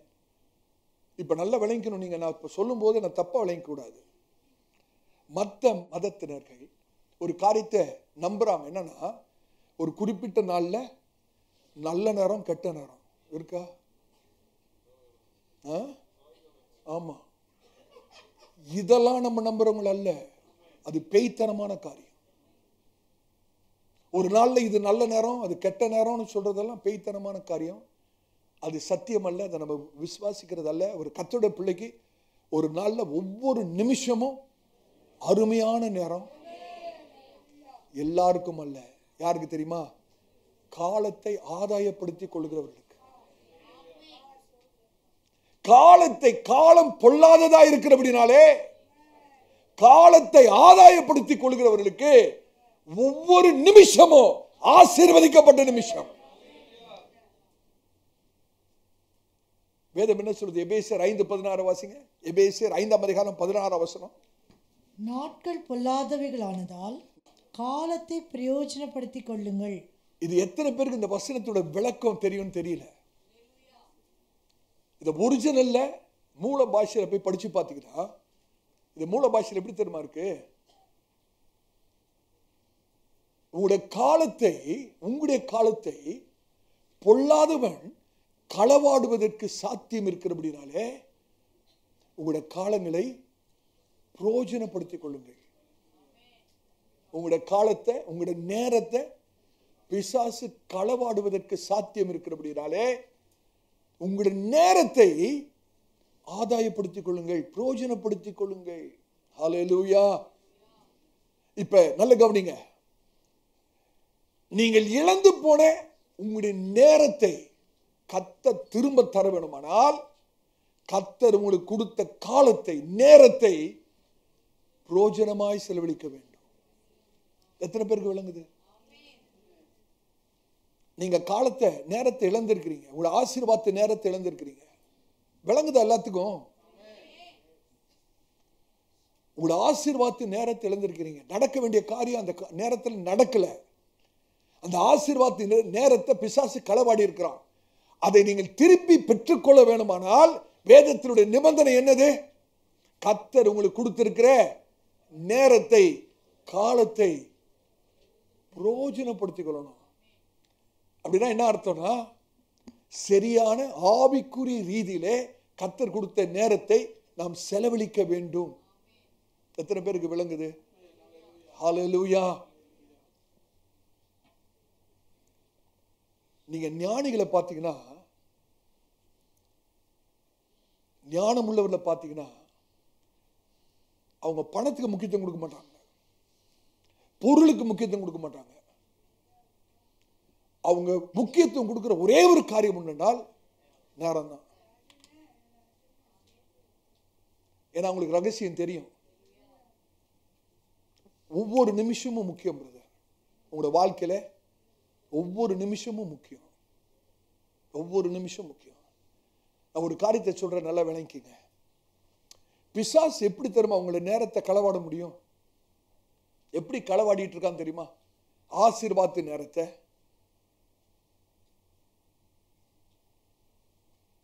பாக்கியமான நேரத்தை பிசாசு இன்னைக்கு எப்படி களவாடி கொண்டிருக்கிறான் என்றால், பாவமான, இச்சையான, அசுத்தமான காரியங்களிலே உங்களை ஈடுபடுத்தி உங்களுடைய ஆசீர்வாதத்தின் நேரத்தை, காலத்தை பிசாசு களவாடி கொண்டிருக்கிறான். நிறைய பேருக்கு தெரியல, நிறைய விசுவாசிகளுக்கு தெரியல. மணிக்கணக்கா டிவிக்கு முன்னால டிவி பாருன்னு விட்டுருக்கிறான். விட்டுருக்கான பிரதர்? நேரம் போறதே தெரியல. டிவிக்கு முன்னால உட்கார்ந்தா பின்னால பிசாசு செய்யற காரியம் விளங்கல. அவன் என்ன பண்ணிட்டு இருக்கான்னு கேட்டீங்கன்னா, இந்த உலக காரியங்கள்ல, இச்சையான காரியங்கள்ல, பாவமான காரியத்தை உங்களை ஈடுபடுத்தி உங்களுடைய ஆசீர்வாதத்தின் நேரத்தை அவன் களவாடி கொண்டிருக்கிறான். நமக்கே தெரியாம நம்ம என்ன நினைச்சிட்டு இருக்கோம்னா, நம்ம கொஞ்ச நேரம் டிவி பார்த்தோம், கொஞ்ச நேரம் அதை பார்த்தோம், கொஞ்ச நேரம் இதை பார்த்தோம் நினைச்சிட்டு இருக்கிறோம். இல்ல இல்ல இல்ல, அவன் என்ன செய்து கொண்டிருக்கிறான் என்றால், உங்களுடைய ஆசீர்வாதத்தின் நேரத்தை அவன் களவாடி கொண்டிருக்கிறான். எத்தனையோ மணி நேரம் போயிடுச்சு வேஸ்டா வாழ்க்கையில. எத்தனையோ வருஷம் வேஸ்ட் ஆயிடுச்சு பிரதர். யோசிச்சு பாருங்க, எத்தனை வருஷம் வீணாகி இருக்கிறது, எத்தனை மணி நேரம் வீணாகி இருக்கிறது. நிறைய வேஸ்ட் ஆயிடுச்சு. இன்னைக்கு ஆவியானவர் சொல்றாரு, மகனே மகளே, நீங்கள் இழந்து போன உங்களுடைய நேரத்தை நான் திரும்பி தர வேணுமானால் நீங்கள் ஒரு தீர்மானம் செய்யணும். இந்த நிமிஷத்திலிருந்து, இந்த நாளிலிருந்து நான் உங்களுக்கு கொடுத்த விலையேற பெற்ற நேரத்தை பிரயோஜனமாய் செலவழிக்க வேண்டும், ஆதாயப்படுத்திக் கொள்ள வேண்டும். பாவ காரியங்களில் அல்ல, இச்சையான காரியங்களில் அல்ல, அசுத்தமான காரியங்களில் அல்ல, உலகத்தின் காரியங்களில் அல்ல. உங்களுடைய ஆத்துமா செழிக்கத்தக்கதாக, உங்களுடைய ஆவிக்குரிய வாழ்க்கையில வளரத்தக்கதாக, ஆண்டவரிடத்தில் கிட்டி சேரத்தக்கதாக, பரிசுத்தமாகுதலுக்கு ஏற்ற காரியங்களிலே உங்களுடைய நேரத்தை நீங்கள் முதலீடு செய்வீர்கள் என்றால், கர்த்தர் இன்னைக்கு சொல்றாரு, மகனே மகளே, பிசாசு களவாடிட எல்லா உங்களுடைய நேரத்தையும் நான் உங்களுக்கு திரும்ப தருவேன். எத்தனை பேர் விசுவாசிக்கிறீங்க? ஹல்லேலூயா. கர்த்தருடைய பரிசுத்த நாமத்துக்கு ஸ்தோத்திரம். உங்களுக்கு ஒன்று தெரியுமா? பிசாசு களவாடின உங்களுடைய நேரத்தை ஆண்டவர் திரும்பி கொடுத்துட்டார்னா, கேட்குறீங்களா? கொடுத்துட்டார்னா நீங்க என்ன செய்றீங்க, எப்படி செய்றீங்கன்ற பிரச்சனையே இல்லை. எதை செய்தாலும் எப்படி செய்தாலும் ஆசீர்வாதமா தான். எத்தனை பேருக்கு விளங்குது நான் சொல்றது? சத்துருவாகிய பிசாசு களவாடின அந்த நேரத்தை கர்த்தர் உங்களுக்கு திரும்ப தருவாரானால், நீங்கள் எதை எப்படி செய்கிறீர்கள், எதை செய்கிறீர்கள் பொருட்டே இல்லை, ஒரு கேள்வியே இல்லை. எதை எப்படி செய்தாலும் அது உங்களுக்கு ஆசீர்வாதமா தான் இருக்கும். ஹல்லேலூயா. கர்த்தருடைய ஊழியக்காரனா சொல்றேன், சில சமயத்தில் சில காரியங்களை ரொம்ப ஞானமா செய்யணும்னு பார்க்கணும். அப்படிதானே? நிறைய முயற்சி போட்டு இப்படி பண்ணி அப்படி பண்ணி இதெல்லாம் தேவையே இல்லை. கர்த்தர் மாத்திரம் இழந்த நேரத்தை திரும்பி கொடுத்துட்டாருன்னா எதை எப்படி செய்தாலும் ஆசீர்வாதம். ஹல்லேலூயா. நீங்கள் இழந்து போன நேரத்தை கர்த்தர் உங்களுக்கு திரும்பி கொடுத்துட்டா ஜனங்கள் உங்களை பார்க்கிற பார்வையே மாறிடும். உங்களை எப்படி தெரியுமா பார்ப்பாங்க? பெரிய ஞானி மாதிரி பார்ப்பாங்க. ஆனா நம்மளுக்கு தெரியும் ஒண்ணும் இல்லைன்னு. நம்மளுக்கு தெரியும் ஒண்ணுமே இல்லைன்னு தெரியும். ஆனா ஜனங்க உங்களை பார்க்கிற விதம் மாறிடும். உங்களை ஏதோ பெரிய எக்ஸ்பர்ட்னு நினைப்பாங்க. ஆனா நம்மளுக்கு ஒண்ணுமே விஷயம் தெரியாது. இதான் உண்மை, இதான் உண்மை. ஹல்லேலூயா. இதுல ஒரு பெரிய ரகசியம் இருக்கிறது, மறைப்பொருள் இருக்கிறது. நீங்க போட்டு பிரயாசப்பட்டு உழைச்சி அப்படிலாம் ஒண்ணுமே வேணாம். எல்லாமே லைஃப்ல ஈஸியா போயிடும். உதாரணத்துக்கு சொல்றேன் பாருங்க, 3 வருஷமா அப்ளிகேஷனை போட்டு போட்டு வேலைக்காக போட்டு போட்டு யாரும் ஒரு ரெஸ்பாண்ட் கூட பண்ணலங்க. எத்தனையோ கம்பெனிஸ்க்கு வேலைக்கு அப்ளை பண்ணி ஒரு வேலையும் கிடைக்கல. எத்தனை வருஷம்? 3 வருஷம். ஆனா கர்த்தர் இழந்த நேரத்தை திரும்பி கொடுத்துட்டா அப்ளை பண்ணாத கம்பெனிட்டெல்லாம் தான் போன் வரும். நீங்க அப்ளை பண்ணல பாருங்க, அந்த கம்பெனி இருந்து போன் வரும். நீங்க இன்டர்வியூ கூட அட்டென்ட் பண்ண வேணாங்க, டியூட்டி ஜாயின் பண்ணா போதுங்க. ஆமென். நீங்க சில பேரை தேடி தேடி அலைஞ்சிருப்பீங்க. வருஷக்கணக்கா உதவி செய்யக்கூடிய நபரை தேடி தேடி அலைஞ்சிருப்பீங்க. சத்ருவாகிய பிசாசு களவாடின உங்களுடைய நேரத்தை ஆண்டு திரும்பி கொடுத்துட்டா நீங்க தேடி நாட்கள்லாம் உங்களை தேடிட்டே வந்துட்டு இருப்பாங்க. உங்களை தேடி தேடி வருவாங்க.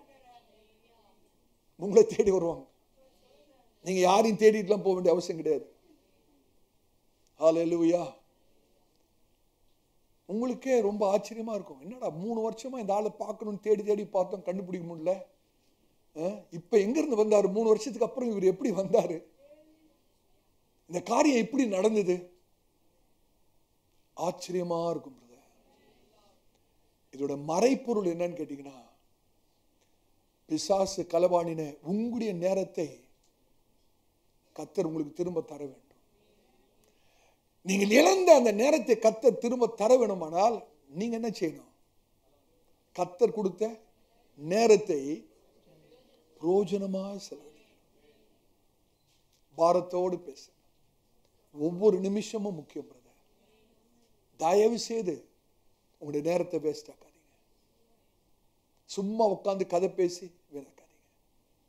டிவிக்கு முன்பாக உட்காந்து மணிக்கணக்கா வேண்டாத காரியத்தை பார்த்து உங்களுடைய ஆசீர்வாதத்தை இழந்து போயிடாதீங்க. பிசாசு ரொம்ப தந்திரமானவன். பல காரியத்தில் உங்களுக்கு உற்சாகத்தையும் உங்களுக்கு அதாவது இன்ட்ரெஸ்டிங் கொடுத்து அவன் என்ன செய்துட்டு இருக்கான் தெரியுமா? உங்களுடைய ஆசீர்வாத நேரத்தை களவாடிக்கிட்டே இருக்கிறான். நமக்கு தெரியாம விட்டுக்கிட்டே இருக்கிறோம். எத்தனையோ வருஷம் போயிடுச்சு, அப்படி வருஷமா போயிடுச்சு. ஆனா இன்னைக்கு கர்த்தர் சொல்றாரு, இழந்த அத்தனை வருஷங்களை நான் திரும்ப தருவேன். எத்தனை பேர் விசுவாசிக்கிறீங்க? எத்தனை பேர் விசுவாசிக்கிறீங்க? ஹல்லேலூயா. நீங்க ஏதோ ஒரு காரியத்தை பிரச்சனையா பாக்குறீங்க. ஆனா இன்னைக்கு ஆண்டவர் சொல்றாரு, அது பிரச்சனையே இல்லை. பிரச்சனை என்னது? உங்களுடைய நேரம். கண்களை மூடலாமா? கர்த்தருடைய பிரசன்னத்தை நான் உணர்கிறேன். ஆவியானவர் நம்ம மத்தியிலே சேவாடி கொண்டிருக்கிறார். இன்றைக்கு ஒரு காரியம் நடக்கணும். நீங்கள் இழந்து போன நேரம் கர்த்தர் உங்களுக்கு திரும்ப தரணும். இழந்து போன நேரத்தை கர்த்தர் உங்களுக்கு திரும்ப தரணும். ஹல்லேலூயா, ஹல்லேலூயா. கூடுமானால் நம்ம எழுந்து நிற்கலாமா? கூடுமானால் எழுந்து நிற்போம். தேவ பிரசன்னத்தை நான் உணர்கிறேன். ஆவியானவர் நம்மத்தில் சேவாடி கொண்டிருக்கிறார். ஏதோ ஒரு நோக்கம் இல்லாமல் கர்த்தர் நம்மிடத்தில் பேசுகிறவர் அல்ல. Glory God. நீங்க ஒருவேளை சொல்லலாம், நான் பணத்தை இழக்கல, எந்த பொருளையும் இழக்கலையே. நீங்க ஆவியானவர் சொல்றார், மகனே உடைய நேரத்தை இழந்திருக்கிறார், அதனாலதான் இன்னைக்கு போராடி கொண்டிருக்க. ஏதோ ஒரு காரியத்தை பிரச்சனையா பாக்குறீங்க, அந்த காரியம் பிரச்சனையே இல்லை. அந்த காரியம் பிரச்சனையே இல்லை. உங்களுடைய பிரச்சனை என்ன தெரியுமா? பிசாசு உங்களுடைய விலையேறப்பட்ட நேரத்தை களவாடி இருக்கிறார். ஆசீர்வாதத்தின் நேரத்தை களவாடி இருக்கு. இன்னைக்கு கர்த்தர் அதை திரும்ப தர விரும்புகிறார். நீங்க யோசித்து பாருங்க. ஆண்டவராகிய இயேசு கானா ஒரு கல்யாணத்தில் அழைக்கப்பட்டிருக்கிறார். அவருடைய தாயார் மரியாளும் அங்க இருக்கிறார்கள், சீஷரும் இருக்கிறார்கள். ஆண்டவராகிய இயேசுவோட தாயார் ஆண்டவராகிய இயேசுவிடத்தில் வந்து அவளுக்கு திராட்சரசம் குறைப்பட்டிருக்கிறது என்று சொல்கிறார். திராட்சரசம் குறைப்பட்டிருக்கிறது, திராட்சரசம் குறைப்பட்டிருக்கிறது. ஆண்டவராகிய இயேசு சொன்ன பதில் என்ன தெரியுமா? சிறிய, உனக்கும் எனக்கும் என்ன, என் நேரம் இன்னும் வரவில்லை, என் நேரம் இன்னும் வரவில்லை, என் நேரம். பிரதர், உங்களோட வாழ்க்கையில் ஒரு அற்புதத்தின் நேரம் இருக்கு பிரதர். சிஸ்டர், உங்களோட வாழ்க்கையில் ஒரு அற்புதத்தின் நேரம் இருக்கு, ஒரு அற்புதத்தின் நேரம் இருக்கு. அந்த நேரத்தை தான் பிசாசு களவாடிட்டான். அந்த நேரத்தை தான் பிசாசு களவாடிட்டான். விட்டுட்டோம், நமக்கே தெரியாம அந்த ஆசீர்வாத நேரத்தை விட்டுட்டோம். சொல்றார், மகனே மகளே, உடைய வாழ்க்கை எனக்கு ஒப்புவி, என்னை நம்பு, என்னை விசுவாசி. நாட்கள் பொல்லாதவைகள். அப்படின்னா என்ன அர்த்தம் தெரியுமா? பொல்லாதவன் உங்களுடைய நாட்களை களவாடுகிற நேரம் இது.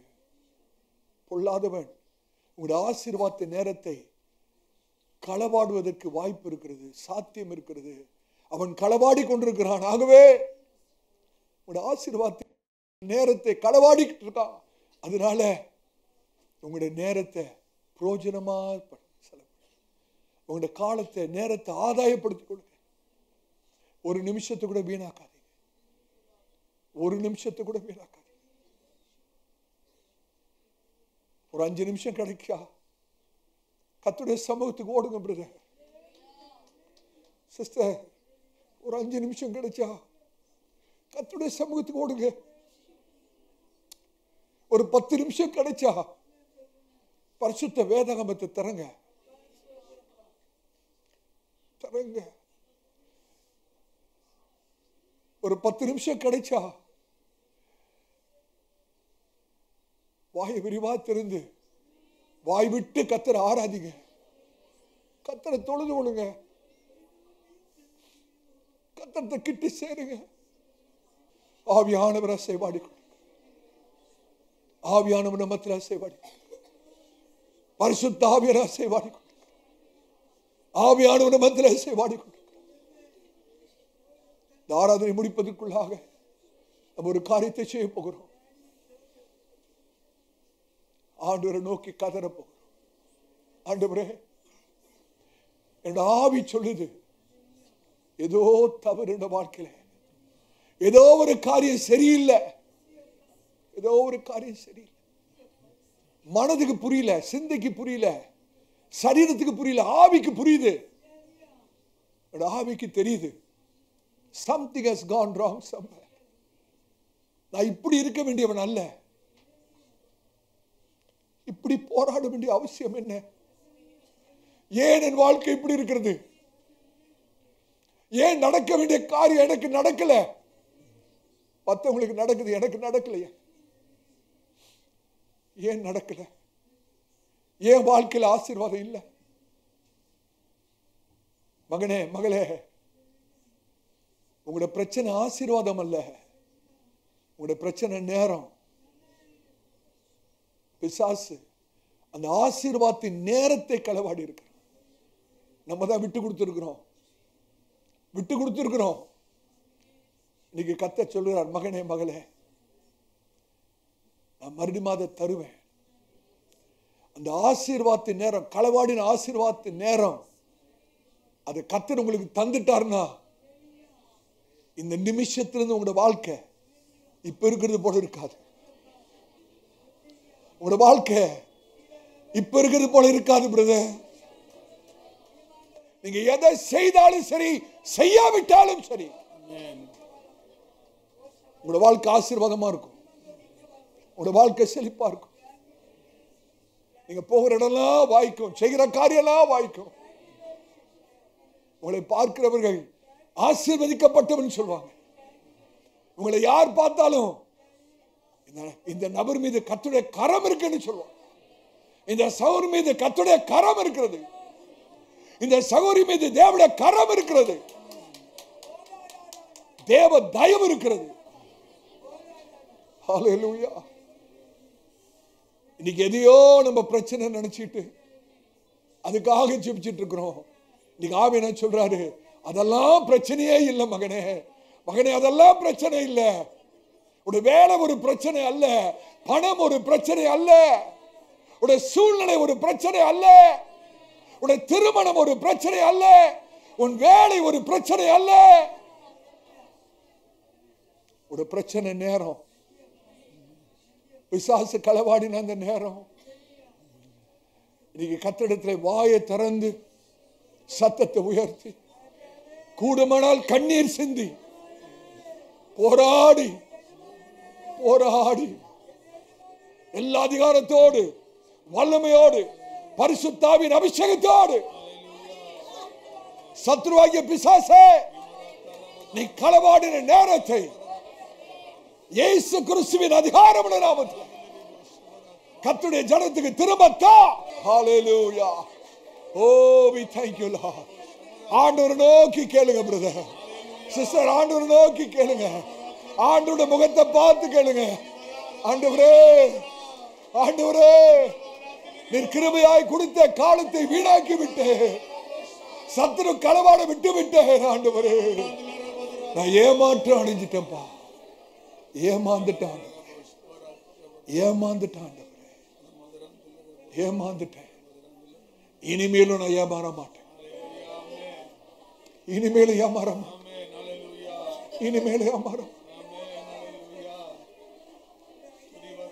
அருமையான தேவ பிள்ளையே, ஒரு நிமிஷம் ஏசாவை நினைச்சு பாருங்க.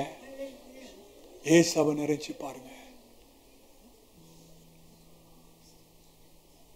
தகப்பன் ஈசாக்கு சொல்றாரு, மகனே, நான் புசித்து என் ஆத்துமா உன்னை ஆசீர்வதிக்கும்படி நீ போய் வேட்டையாடி ருசியான பதார்த்தங்களை ஆயத்தப்படுத்தி கொண்டு வா.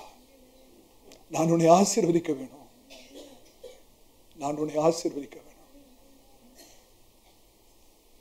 ஏசா வேட்டையாட போகிறார். ஏசா வருவதுக்குள்ள அந்த ஆசீர்வாதம் யாக்கோபுக்கு போய்விடுது. ஏசா வருகிறார். தகப்பனே, உடைய மகனாக ஏசா வந்திருக்கிறேன். ஈசாக்கு சொல்றாரு, என்னப்பா, உனக்கு முன்ன ஒருத்தன் வந்துட்டு ஆசீர்வாதத்தை வாங்கிட்டு போயிட்டானப்பா. தகப்பனே, ஒரு ஆசீர்வாதம் கூட இல்லையா? என்னையும் ஆசீர்வதிக்க ஒரு ஆசீர்வாதம். அருமையான தேவஜனமே, அங்க பிரச்சனை ஆசீர்வாதம் அல்ல. ஏசா தன்னுடைய நேரத்தை இழந்து விட்டான். ஆசீர்வாதத்தின் நேரம் போயிடுச்சு.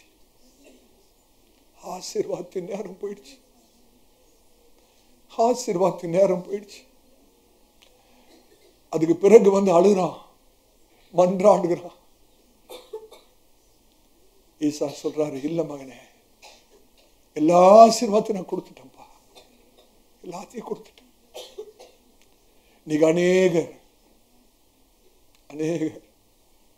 ஏசாவை போல சேஷ்ட புத்திர பாகமாகிய ரட்சிப்பை அலட்சியப்படுத்தினபடினாலே, சேஷ்ட புத்திர பாகமாகிய ரட்சிப்பை, ஆவிக்குரிய காரியங்களை அலட்சியப்படுத்தினபடினாலே இன்னைக்கு சத்துருவாகிய பிசாசு கர்த்தருடைய பிள்ளைகளுடைய வாழ்க்கையில, அநேகருடைய வாழ்க்கையில அந்த ஆசீர்வாதத்தின் நேரத்தை களவாடி இருக்கிறான். நீங்க ஆண்டவர்கிட்ட சொல்லணும், என்னை மன்னிச்சிருக்க ஆண்டவரே, ரட்சிப்பை லைட்டா எண்ணிட்டேன், லேசா எண்ணிட்டேன்ப்பா, நினைச்சிட்டேன். ஆவிக்குரிய வாழ்க்கையை அலட்சியப்படுத்திட்டேன், ஆவிக்குரிய வாழ்க்கையை அலட்சியப்படுத்திட்டேன் ஆண்டவரே. அதனால என் ஆசீர்வாதத்தின் நேரத்தை இழந்திருக்கிறேன், எனக்கு திரும்ப தாங்க. எத்தனை பேர் வாய் திறந்து கேட்க முடியும்?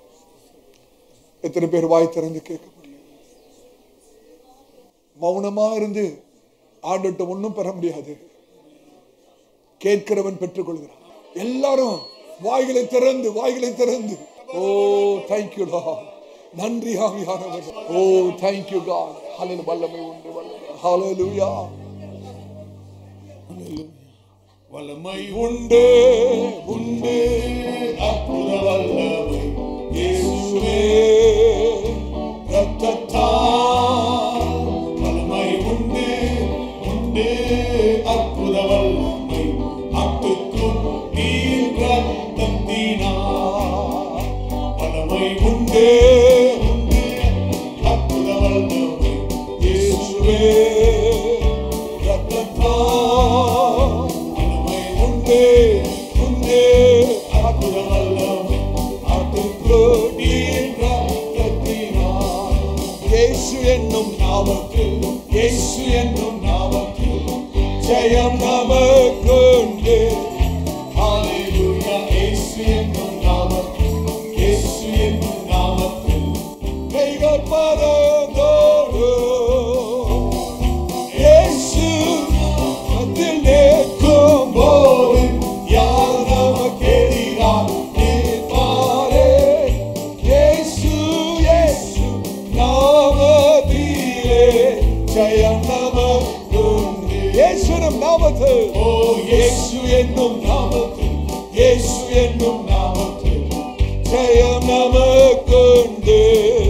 ஹல்லேலூயா, இயேசு என்னும் நாமத்தில், இயேசு என்னும் நாமத்தில் கைகள் பறந்தோடும். இயேசு நாமத்தில் நிற்கும் போது யார் நமக்கு எதிராக நிற்பாரே? இயேசு இயேசு நாமத்திலே ஜெயம் நமக்குண்டு. இயேசு இயேசு நாமத்திலே ஜெயம் நமக்குண்டு. இயேசு இயேசு நாமத்திலே ஜெயம் நமக்குண்டு. இயேசு இயேசு நாமத்திலே ஜெயம் நமக்குண்டு. ஹல்லேலூயா. எல்லா கண்களும் மூடி இருக்கிற நிலைமையில உங்களோட ஆவி உங்களுக்கு சொல்லுமானா, ஏதோ எங்கேயோ தவறு நடந்திருக்கிறது, என்னோட மனதுக்கு புரியல, ஆனா ஆவியில தெரியுது, என்னோட ஆவிக்கு தெரியுது, நான் இழந்திருக்கிறேன், நான் இருக்க வேண்டிய இடம் இது இல்ல, நான் வாழ வேண்டிய வாழ்க்கை இது இல்ல, ஆவிக்கு தெரியுது. ஹல்லேலூயா. அப்படி உங்களோட ஆவியில நீங்கள் உணர்வில் என்றா எல்லா கண்களும் மூடி இருக்கிற நிலைமையில உங்களோட கரங்களை உயர்த்தி காண்பீங்க. நான் உங்களுக்காக ஜெபிக்க விரும்புகிறேன். உங்களுடைய சிந்தை மனதுக்கு தெரியாத காரியத்தை உங்களுடைய ஆவி அறிந்திருக்கிறது. ஹல்லேலூயா. அதனாலதான் ஆவி சொல்லுது, இல்லப்பா ஏதோ இழந்திருக்கிற, ஏதோ தவறு நடக்குது, எங்கேயோ தவறு நடந்திருக்கிறது. உங்களோட ஆவி அப்படி சொல்லுமானா உங்களுடைய கரங்களை கர்த்தருக்கு நேராக உயர்த்துங்க. நன்றி ஆண்டவரே, நன்றி ஆண்டவரே. ஓ பிரைஸ் யூ ஃபாதர். நன்றி ஆண்டவரே. பா உடைய பிள்ளைகள் உடைய ரத்தத்தால மீட்கப்பட்டது. பா தந்திரமாக கர்த்தாவே சத்துருவாகிய பிசாசு அவருடைய ஆசீர்வாதத்தின் நேரத்தை, அவருடைய செழிப்பின் நேரத்தை, ஆவிக்குரிய ஆசீர்வாதத்தின் நேரத்தை களவாடி இருக்கிற ஆண்டவரே, கிருபையாய் திரும்ப தாங்கப்பா. அந்த ஆசீர்வாதத்தின் நேரத்தை திருப்பி தாங்க ஆண்டவரே. கர்த்தருடைய ஜனங்களுக்கு திரும்ப தாங்க ஆண்டவரே. திரும்ப தாரும் ஆண்டவரே. திரும்ப தாரும் ஆண்டவரே. திரும்ப தாரும் ஆண்டவரே. Oh thank you God, thank you God, thank you God. கர்த்தருடைய ஆவியானவர் சொல்றாரு, என் மகனே மகளே, நீங்கள் இழந்து போயிருக்கிறது ஆசீர்வாதத்தை அல்ல, ஆசீர்வாதத்தின் நேரத்தை. ஆசீர்வாதத்தின் நேரத்தை இதை உணர வேண்டும். கர்த்தருடைய பிள்ளைகள் இந்த சத்தியத்தை விளங்கிக் கொள்ளணும். போராடி செபிக்கணும். இழந்து போன ஆசீர்வாதத்தின் நேரத்தை மறுபடியும் பெறணும். கர்த்தர் அதை திரும்பி தருவார். சகோதரனே சௌரிய, கர்த்தர் உங்களுக்கு அதை திரும்பி தருவார். இழந்து போன அந்த ஆசீர்வாதத்தின் நேரத்தை கர்த்தர் உங்களுக்கு திரும்பி தருவார். ஆனால் யோசித்தே பார்க்க முடியாது, யோசித்தே பார்க்க முடியாது, யோசித்தே பார்க்க முடியாது. கர்த்தர் உங்களை ஆசீர்வதிக்கிறது மாத்திரமல்ல, அநேகருக்கு உங்களை ஆசீர்வாதம். ஹல்லேலூயா. இந்த ஆசீர்வதிக்கிற ஆசீர்வாதத்தின் நேரம் கர்த்தர் உங்களுக்கு திரும்பி தருவார். ஆனால் நீங்க வாளா இருக்க மாட்டீங்க, நீங்க தலையா இருப்பீங்க. நீங்க கீழே இருக்க மாட்டீங்க, மேல இருப்பீங்க. ஹல்லேலூயா, ஹல்லேலூயா. கர்த்தருடைய நாமம் மகிமைப்படும். சொல்லுங்க, உங்கள் மூலமா கர்த்தருடைய நாமம் மகிமைப்படும்.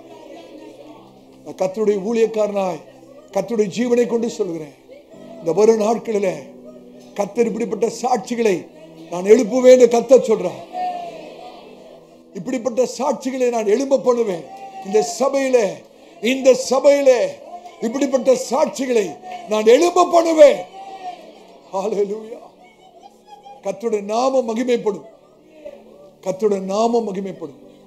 அநேக சாட்சிகளை கர்த்தர் எழுப்புவேன் என்று சொல்கிறார். அநேக சாட்சிகள் எழும்பும். ஓ we thank you Lord, thank you Holy Spirit. நாம் ஜெபிப்போம். எங்களை அதிகமாக நேசிக்கிற அன்பின் பிதாவே, ஆசீர்வதிக்கப்பட்ட இந்த மத்தியான வேளைக்காக நன்றி செலுத்துகிறோம். முடிவிலேறப்பட்ட பிரசனத்துக்கு ஆய்ச்சோம். அப்பா, நீர் எங்களோடு பேசி நம்முடைய வார்த்தைகளுக்கு ஆய்ச்சோம், கற்றுக் கொடுத்த சத்தியங்களுக்கு ஆய்ச்சோம். இன்னும் அநேக மறைப்பொருள்களை எங்களுடைய ஆவிக்குரிய கண்கள் காணத்தக்கதாக திறந்தருளும் ஆண்டவரே. வேதத்துள்ள மகத்துவங்களை காணும்படி எங்களுடைய கண்களை திறந்தருளும் ஆண்டவரே. நாம் கற்றுக்கொள்ள விரும்புகிறோம், அறிந்து கொள்ள விரும்புகிறோம், எங்களுடைய வாழ்க்கையிலே அபியாசப்படுத்த விரும்புகிறோம். கர்த்தர் தயவு பாராட்ட வேணுமாச்சு. குடி வந்த சபையாரை கர்த்தர் ஆசீர்வதிங்க. ஆவியானவர் தொடர்ந்து எங்களோடு பேசி இடைப்படுவேன். நாங்கள் சிறுக வேணும், நீங்க பெருகணும்ப்பா. எல்லா கன துதி மகிமை அமுக்கே செலுத்துகிறோம்.